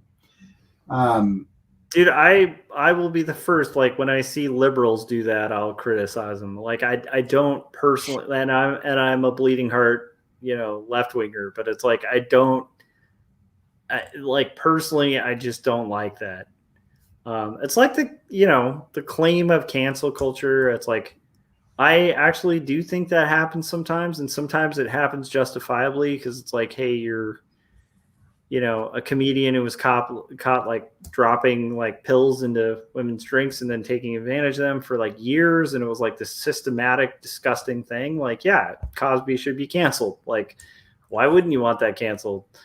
There's scenarios like that are like cut and dry, but there's, like I don't know if what happened to James Gunn was super fair for like a tweet he made like 50 years ago or whatever. There's scenarios where like I can see the ambiguity, and I do think it's a shame, and I think people should really consider before like canceling someone. I also think, from what I've gathered of a lot of Comicsgate stuff, is like, I don't know if a lot of the people founding it were canceled because of what they were writing, or canceled because like what they were writing was not like really great comics. Like it, and that's the part that, it's like everybody's got their hustle. So hey, if that makes you money, cool. But My biggest thing for a I'd long rather sell my stuff honestly. yeah, my biggest thing for a long time is it was like it really just kind of seemed like a way to kind of swindle people on Kickstarter and Indiegogo and whatever. Yeah. Like crowdfunding became like I'm realizing as everyone's seeing my screen that artists look up really weird things right now. Right now, I have a Google search in my history now for uvula. So that's what's going on on the screen at the moment. That'll keep happening too. like One of the funny things is when you work in a workplace and you have to explain to your IT for a little bit, like why people were looking up weird things. Oh, Just like, look, we're an art department, so we're going to look up stuff that gets weird search results. Yeah. The funny thing is every time an art department has to have that conversation with IT, the IT guys are all accusatory and stuff. And you're like, listen, we can do our jobs and you're going to have weird search things. And no one's breaking the company policies. It's just, I have to go on DeviantArt to get a texture, or I have to go on the thing to whatever. You're blocking sites that are making it so I can't do my job. I'm not looking at porn at work. I'm just trying to get the tools that I need to do the things. And sometimes I have to know what a uvula looks like, or whatever. But it reminded me of, it was probably about a month ago when you were like drawing your busted lip. And so you were looking up all of those images of like. Yeah, it's so weird. It's like, how often does somebody have to do that for their job? Oh my gosh. I hope I didn't lose Frank and Jan, but I might have with my whole I don't think they're I don't know. If they are, they're nice dudes. So I don't think they're a part of that business though. Comic Street? Yeah, but that seems beyond. But it'd be interesting. It'd be interesting to meet some dudes in that aren't all aren't either super misogynistic, disrespectful of their employers, or honestly just some guys that were not rigid about their own ideology, because that's the part that bugs me. It's because I haven't seen a lot of diversity in what they back up, but I have seen them turn against their own, and it's usually oh, this guy said he didn't support whatever candidate, and it's oh, hate mob, which is weird because it's isn't that what you guys were claiming to dislike on the other side? And that's one of those things of just pure hypocrisy, which I think we're all against, which is I don't want to see. Yeah. I'll say this now. I'm not a fan of Syria getting bombed now. I wasn't a fan of it the last president or the president before that or the president before that. It seems like we just always bomb Syria, every single doesn't matter, Republican or Democrat. That's baffling to me. Why is that a norm? Right. Well, the whole military industrial complex is like this. But here's a good Jan says he's still here. Here's a good example of something that I agree with, but I hate to agree. I hate agreeing with that group because I'm you guys, the leaders of that organization are just horrible. Yeah. And a lot of the people that follow them are just attack dogs, right? And then I've also met quite a few people where I'm yeah, I can see what you're saying there, right? For example, my wife was hey, this is a few years ago, this Captain Marvel seems kind of cool. And I was yeah, Captain Marvel is really cool. The whole Carol Danvers Captain Marvel thing. And I was I got a couple of her comics if you want to read them. And she was yeah. So she read them. She's oh man, that was kind of boring. Nothing happened. I was yeah, she's a cool character. The movies are much better than the books. And I mean, what had happened was they kind of treat her in the comics with kit gloves. Nothing's really allowed to happen to her. Yeah. And it just makes her kind of if your protagonist isn't allowed to suffer, then it's hard to have a good story. Yeah, I would agree with that. But here's the thing. I could name 20 superhero. Well, I mean, there's a lot of superhero films that have the same weakness, that have like a male lead character. Oh yeah. So to me, it's like, yeah. But I agree. Yeah, I actually I couldn't stand the first one, and not because I just personally I found it really boring, and for that very reason. Like, I thought it was interesting. I thought the actress was great. I thought the plot was interesting, but like there was no weakness or struggle. So it was like the struggle was like, it's so hard being this person who never fails at anything, is like super powerful. I just don't know how to handle like just like being faced with obstacles and just overcoming every single one of them with no failure because I'm just super strong. And it was like, oh, okay, so this is like a Superman problem where it's like you need a kryptonite for this character, because like it's one of the reasons I never connected with Superman as a character. I hate Superman as a character. Yeah, I mean, because kryptonite's absurd, but they had to come up with it because they were like, this character is getting really boring. He has no weakness, and like that's pretty boring when it's like, no, but this is the strongest man of strong, and you're like, okay, well then like who's gonna be the villain? Like some super thoughtful guy? Okay, well still not the greatest villain, like because like Superman's faster than anyone, stronger than anyone, blood, like it's like the whole. It becomes really boring or problematic as a writer. So like that, you're right in the sense of like they are kind of onto something with that. But the thing that annoys me is, like I said, they keep I think they misdirect. Oh yeah, like gimmicky, crappy writing that's happened in comics forever. Well, and here's the kind of like go, oh, it's the liberals, and it's like, no, it's. I mean, like you want to get into like trope writing and Frank Miller. Like I love Frank Miller. I like some of his early writing, but okay, hold on. You're changing the subject though. I was going somewhere with it. Yeah. I actually disagree with you on the first movie because, I can see what you're saying, but I actually think what she was overcoming was like systematized misogyny, and it was in the very end when the pretty guy, I can't remember his name, the main guy who's like, I did like the villain. He was so great, like for being just kind of a systematic misogynist. And at the end, he started to try to manipulate her and stuff again, where he was like, all right, now let's see, just you and me toe to toe. Don't use any of your tricks or whatever. And then she realized like, oh wait, I don't have to play by the rules that you're setting out.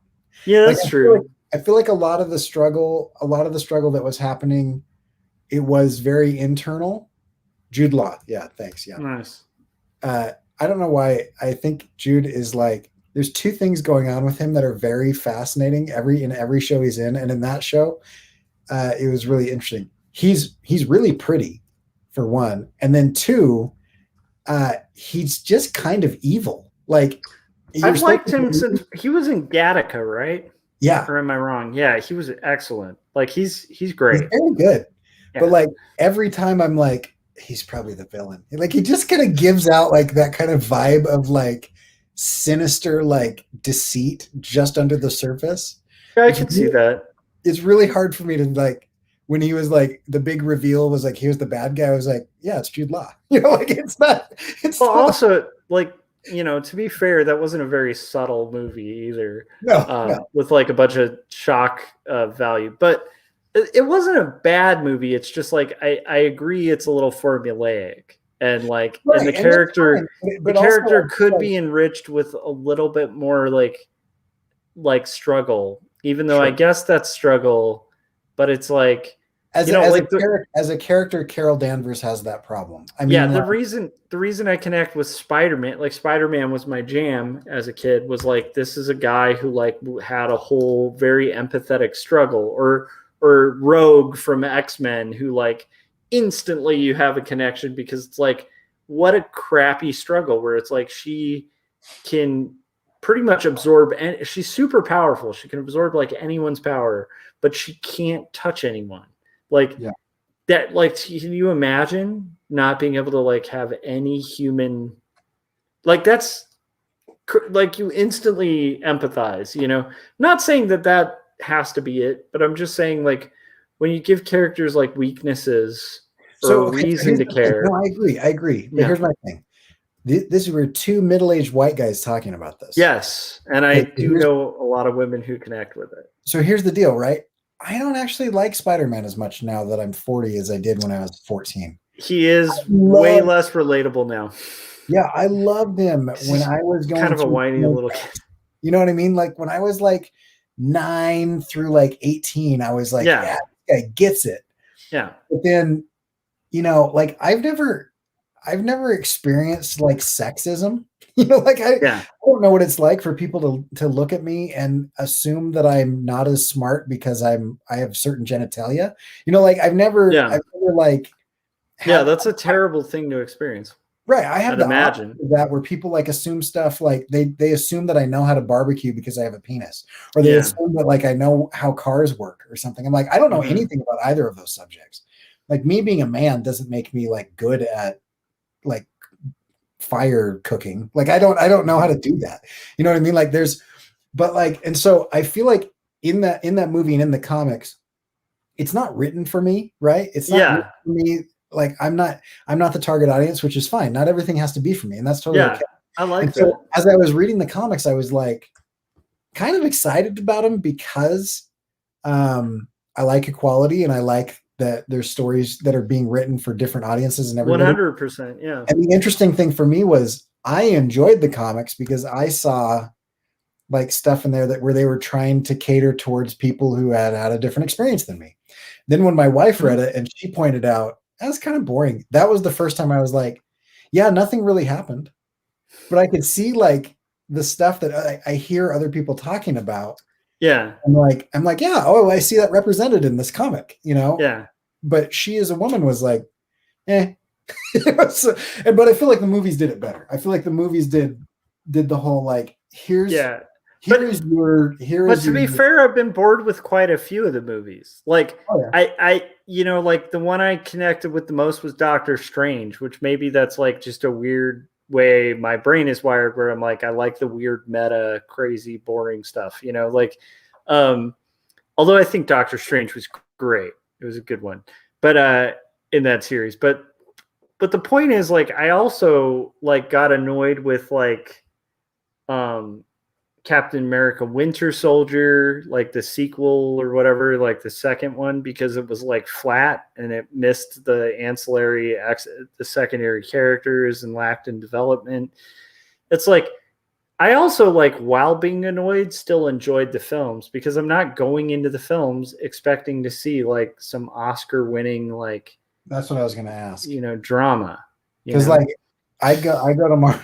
It's like I went to Pacific Rim, and I was annoyed. I was annoyed that people were talking because I didn't go to Pacific Rim to hear people discuss their childhood. I wanted to see giant robots fight giant monsters. That's why I paid my $10 to sit down.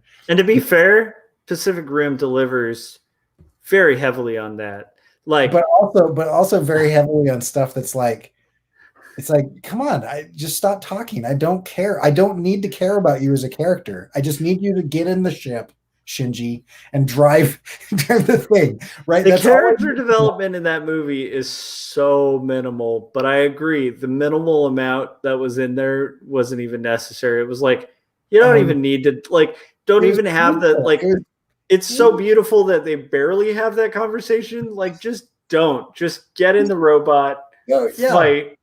You know, it's like there's some like flashback about some kid's shoe or something, and I'm like, no, just pick up another battleship and use it as a big bat. Use it as a baseball bat. I want to see you take another battle carrier and throw it at a guy. That's what I want to see. I flashback to your childhood where you lost your shoe. I don't want to see you care about you know, like this other person or whatever. And I don't care about your brother that died that was supposed to be driving the thing. Please stop talking and just punch more giant monsters. That's what I want out of that. And so why did I start talking about this? I love it though. To be fair to, like, I do agree that we're not necessarily the audience for it, and that's okay. And I did notice this with Wonder Woman. When Wonder Woman came out, like my sisters were really into that movie, like the first one. And I remember them kind of explaining like they just haven't seen a film where like a woman was able to kind of do that, like be a lead, kind of be the badass who just kind of, but also be a woman, you know?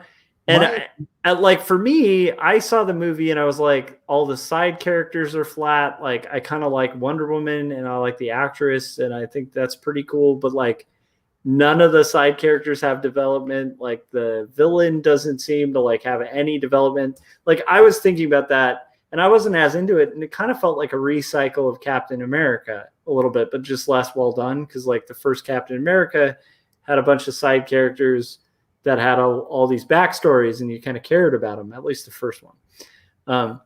But so I was thinking that. And then after talking to my sisters, I was like, oh, okay, I actually get that. Like that makes sense. Cause like that sequence where like Wonder Woman's like running through no man's land, like there really hasn't been a lot of that for women. And that's kind of shitty that there hasn't. Like, why hasn't there? Like that's pretty legitimate. I loved everything about Wonder Woman except the last quarter of the movie. Yeah. Like you could have just stopped it and just big white letters on black screen said we couldn't figure out an ending. And I still would have been happy with the movie. I would have been much happier with the movie than that. Yeah. The little tiny weird pencil neck kind of English guy is the least believable Ares I've ever seen in my life. Like to have him like be like he doesn't have the physicality to be believable. They also didn't build him up. Like they didn't really give you a reason or seed him into the plot enough to where like you're like, oh, it's the villain. It's like just this guy out of nowhere who's like, by the way, I am the villain now. The twist was, oh, it's not the guy that they built up. Yeah. That was the twist. It's supposed to be this like Warhawk general guy that's in there, like, you know, whatever. And we're like, yeah, he's a big dude. He loves war. You know, he's very into like killing people. I could totally see that guy as Ares. And then you're like, oh, it's the accountant.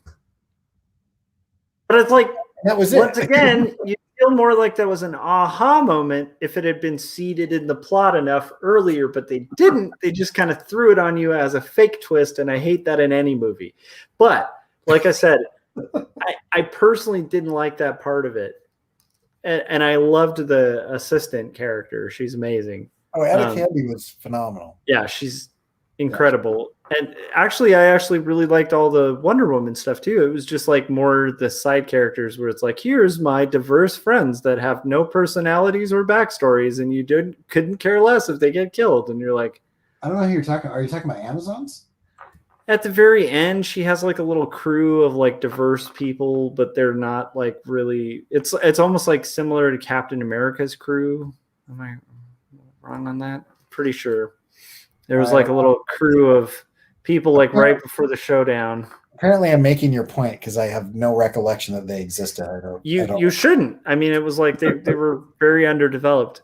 So anyhow, the point being, like, I have all sorts of lists of criticisms, but after seeing how that impacted like my sisters and like hearing that, I was like, oh, like I don't really think that's wrong. And I also thought overall it was a really good movie.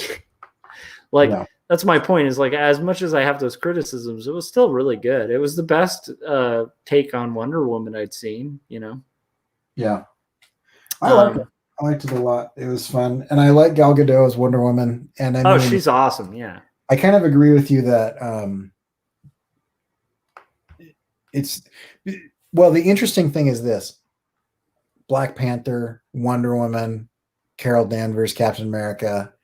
They're not necessarily any better than any of the other comic book movies, but they're not worse, but they get way more heat. And that's kind of the point, is it's like, like, why so much heat? Yeah. Yeah. Black Panther was awesome, but also it was a pretty formulaic story. Like, it was a basic story. They took very few risks, but it was cool. It was really cool to see the society and to see like an untouched Black society that hadn't had any colonization or anything. And sincerely, one of the best costumes of the superheroes. Like, the costume design team on that was. Yeah, they did great. And a lot of the side characters were very interesting. But I mean, the plot was pretty straightforward, but Yeah. like not any more straightforward than like probably more than half of the other movies, and yet Yeah. very few people like were like, oh, it was just, you know, so that you could have that white guy in it.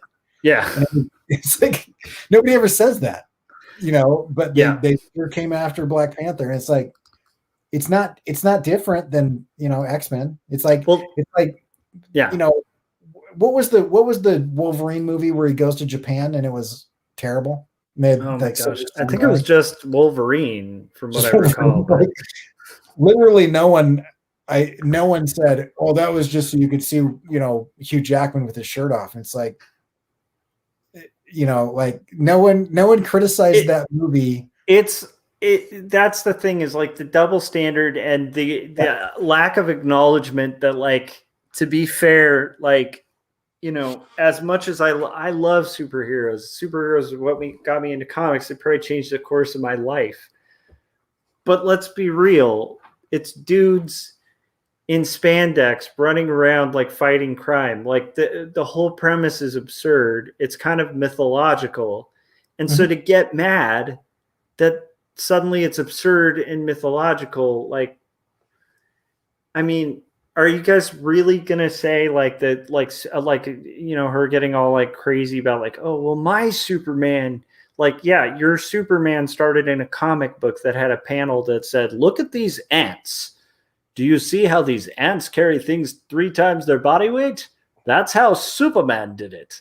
Like, it's you know, it's just it's just one of those things of like, my point is like, it's more nuanced stuff, and I agree in this, and I also am at the point on this page where I need to go to sleep.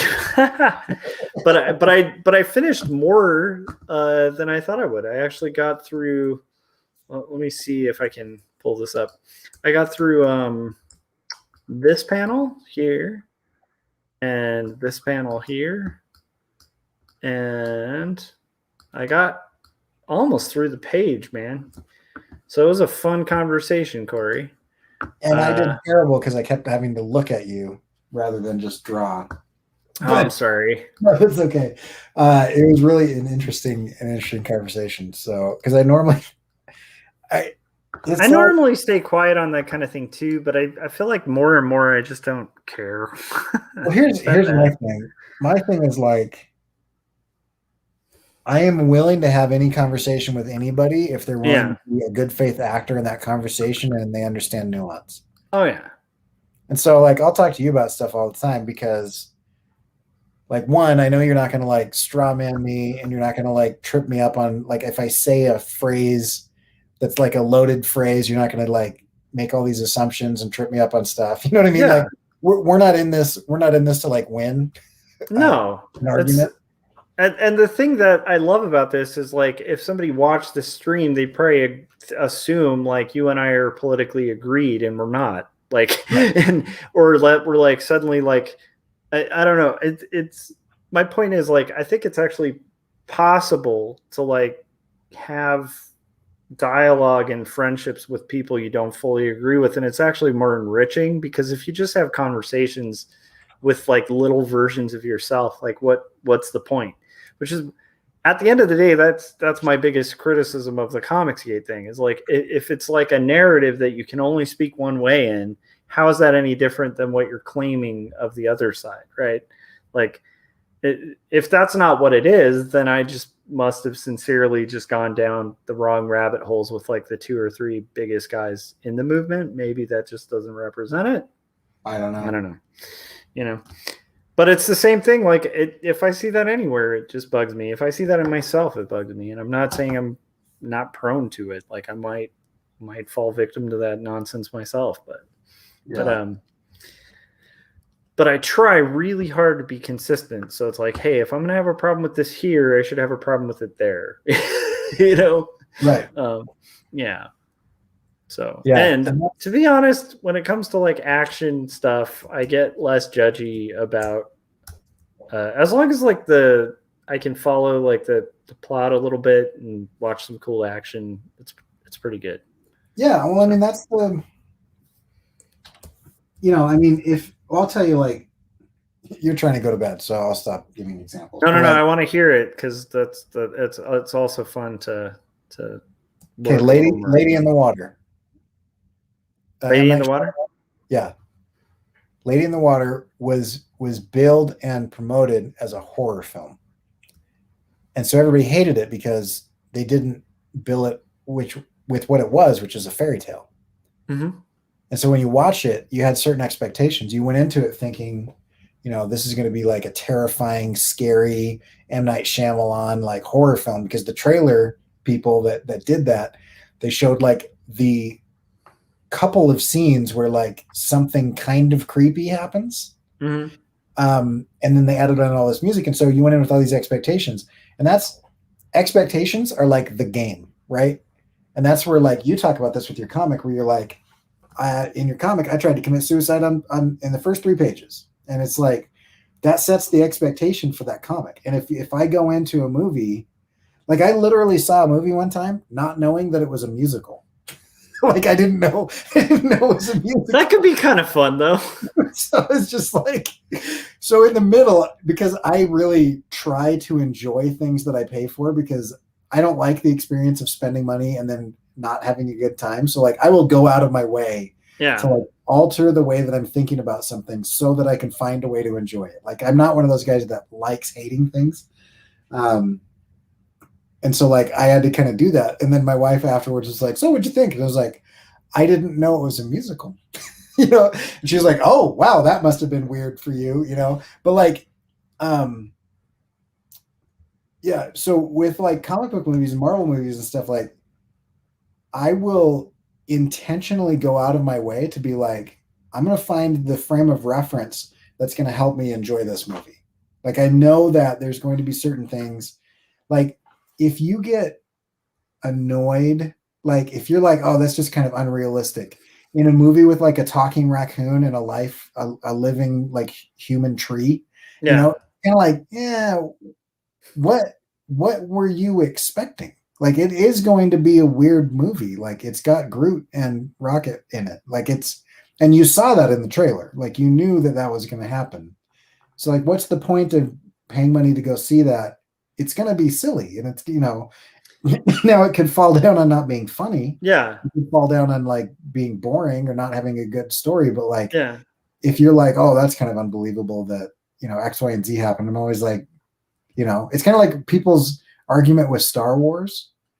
They always like try to argue stuff with Star Wars, and it's like, this is a world that we have built where we have like, like space pirate ninja wizards that go out and like argue philosophy as they're like fighting with beams of light that end, and you've got a problem with some sort of like plot point or something. It's well, like, and I think a good thing for people to like, maybe a good barometer, like regardless, would be like, would I be pissed about this if this were like my own sex? Like if I'm watching this film and it just makes me so mad that they cast so and so as whatever, would I be as mad if they pulled the same plot device but it was just a guy?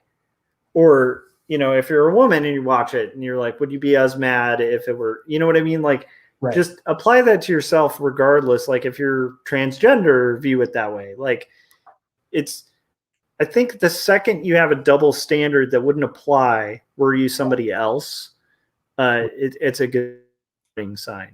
That's you and I talking about Christian stuff. Yeah. It's like if the band sucks, they suck. It doesn't matter. 100%. They just suck. I will be the first to say, bothers me, like within niche stuff, it's like you get so niche that everybody's like, quality doesn't matter anymore because we're just so niche at this point. It's like, quality doesn't matter. Like it doesn't matter. It's like, like if I go in and I'm like, people that live in Eastern Idaho that grew up in California, that's my niche. And then all of a sudden I'm not competing with anybody anymore. So I can be like incredible, even though I suck at something. Like it's not a a useful metric. And so, yeah, if you're doing that and you're like, I'm going to give it a pass because I agree with the demographic, psychographic is going on with this, it's like, that's hypocritical, I feel like. Yeah, and also just as a fan of story, I could give a shit less what the like morals of the person are writing it. I care if it's a good story. And then if the morals are good, then that makes me happy, right? But if you give a like I said, as a Christian, right? It's like if you write a really great Christian or really crappy Christian book that's full of tropes and characters that have no depth, then I feel personally more offended as a Christian because now you're just giving Christians a bad name. Like you're making it look like Christians can't write. And that sucks, because it's like there's a lot of Christians out there who can write. So anyhow, that being said, wow, what a really weird direction that took, but I'm okay with it as long as you are. Yeah, I feel like honestly, I don't know. Rendered you speechless. Just being silent on the whole thing got annoying for a bit because it's like I felt like this need to kind of be in the middle about it, but then I don't even know if there is a middle about it. And then it's just like after a while, I was just like, I'm just kind of annoyed with these guys. Like they keep sending like hate mobs at people. And I'm like, I don't really like that because you're complaining about cancel culture and then you're running around canceling people. Like that sucks. Yeah. Like just stop it. Both people just stop. All right. So I think we had a good conversation though. It was fun. I got through more than I thought I would. Look, I got some hair done there. Woo! Got some hair did. All right. What else? I think that's about it. Jan, thanks for hanging in the chats. He was saying we should check out Superman and Lois, which we'll have to check out. Superman and Lois. I'm guessing it's like a WB kind of DC thing. Are they still doing those? I don't know.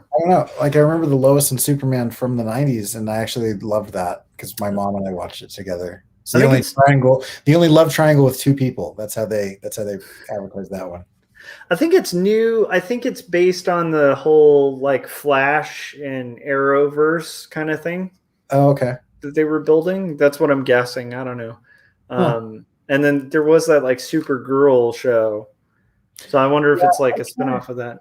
I tried the Supergirl show. I think it's aimed at a younger demographic. It was fine. I tried to get my daughter into it. She didn't care that much. It's so hard to get the kids into the comics you want them to get into. Well, I was like, yeah, I get it. Malia and I watched Arrow for a while, and eventually we were just like, he's being such a dick to Felicity. Yeah. I'm just like, it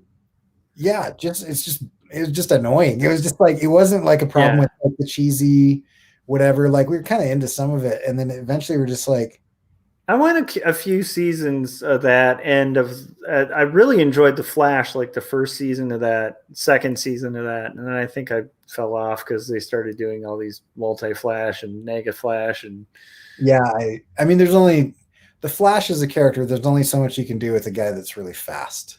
Yeah, but it is really cool when they start kind of playing the. I mean, it's smart that they went the route of the time travel thing, like, because that is a really good, like, whoever the first comic writer who kind of was like, wait a minute, you could run fast enough, you could actually like possibly like travel through time, like that's pretty cool.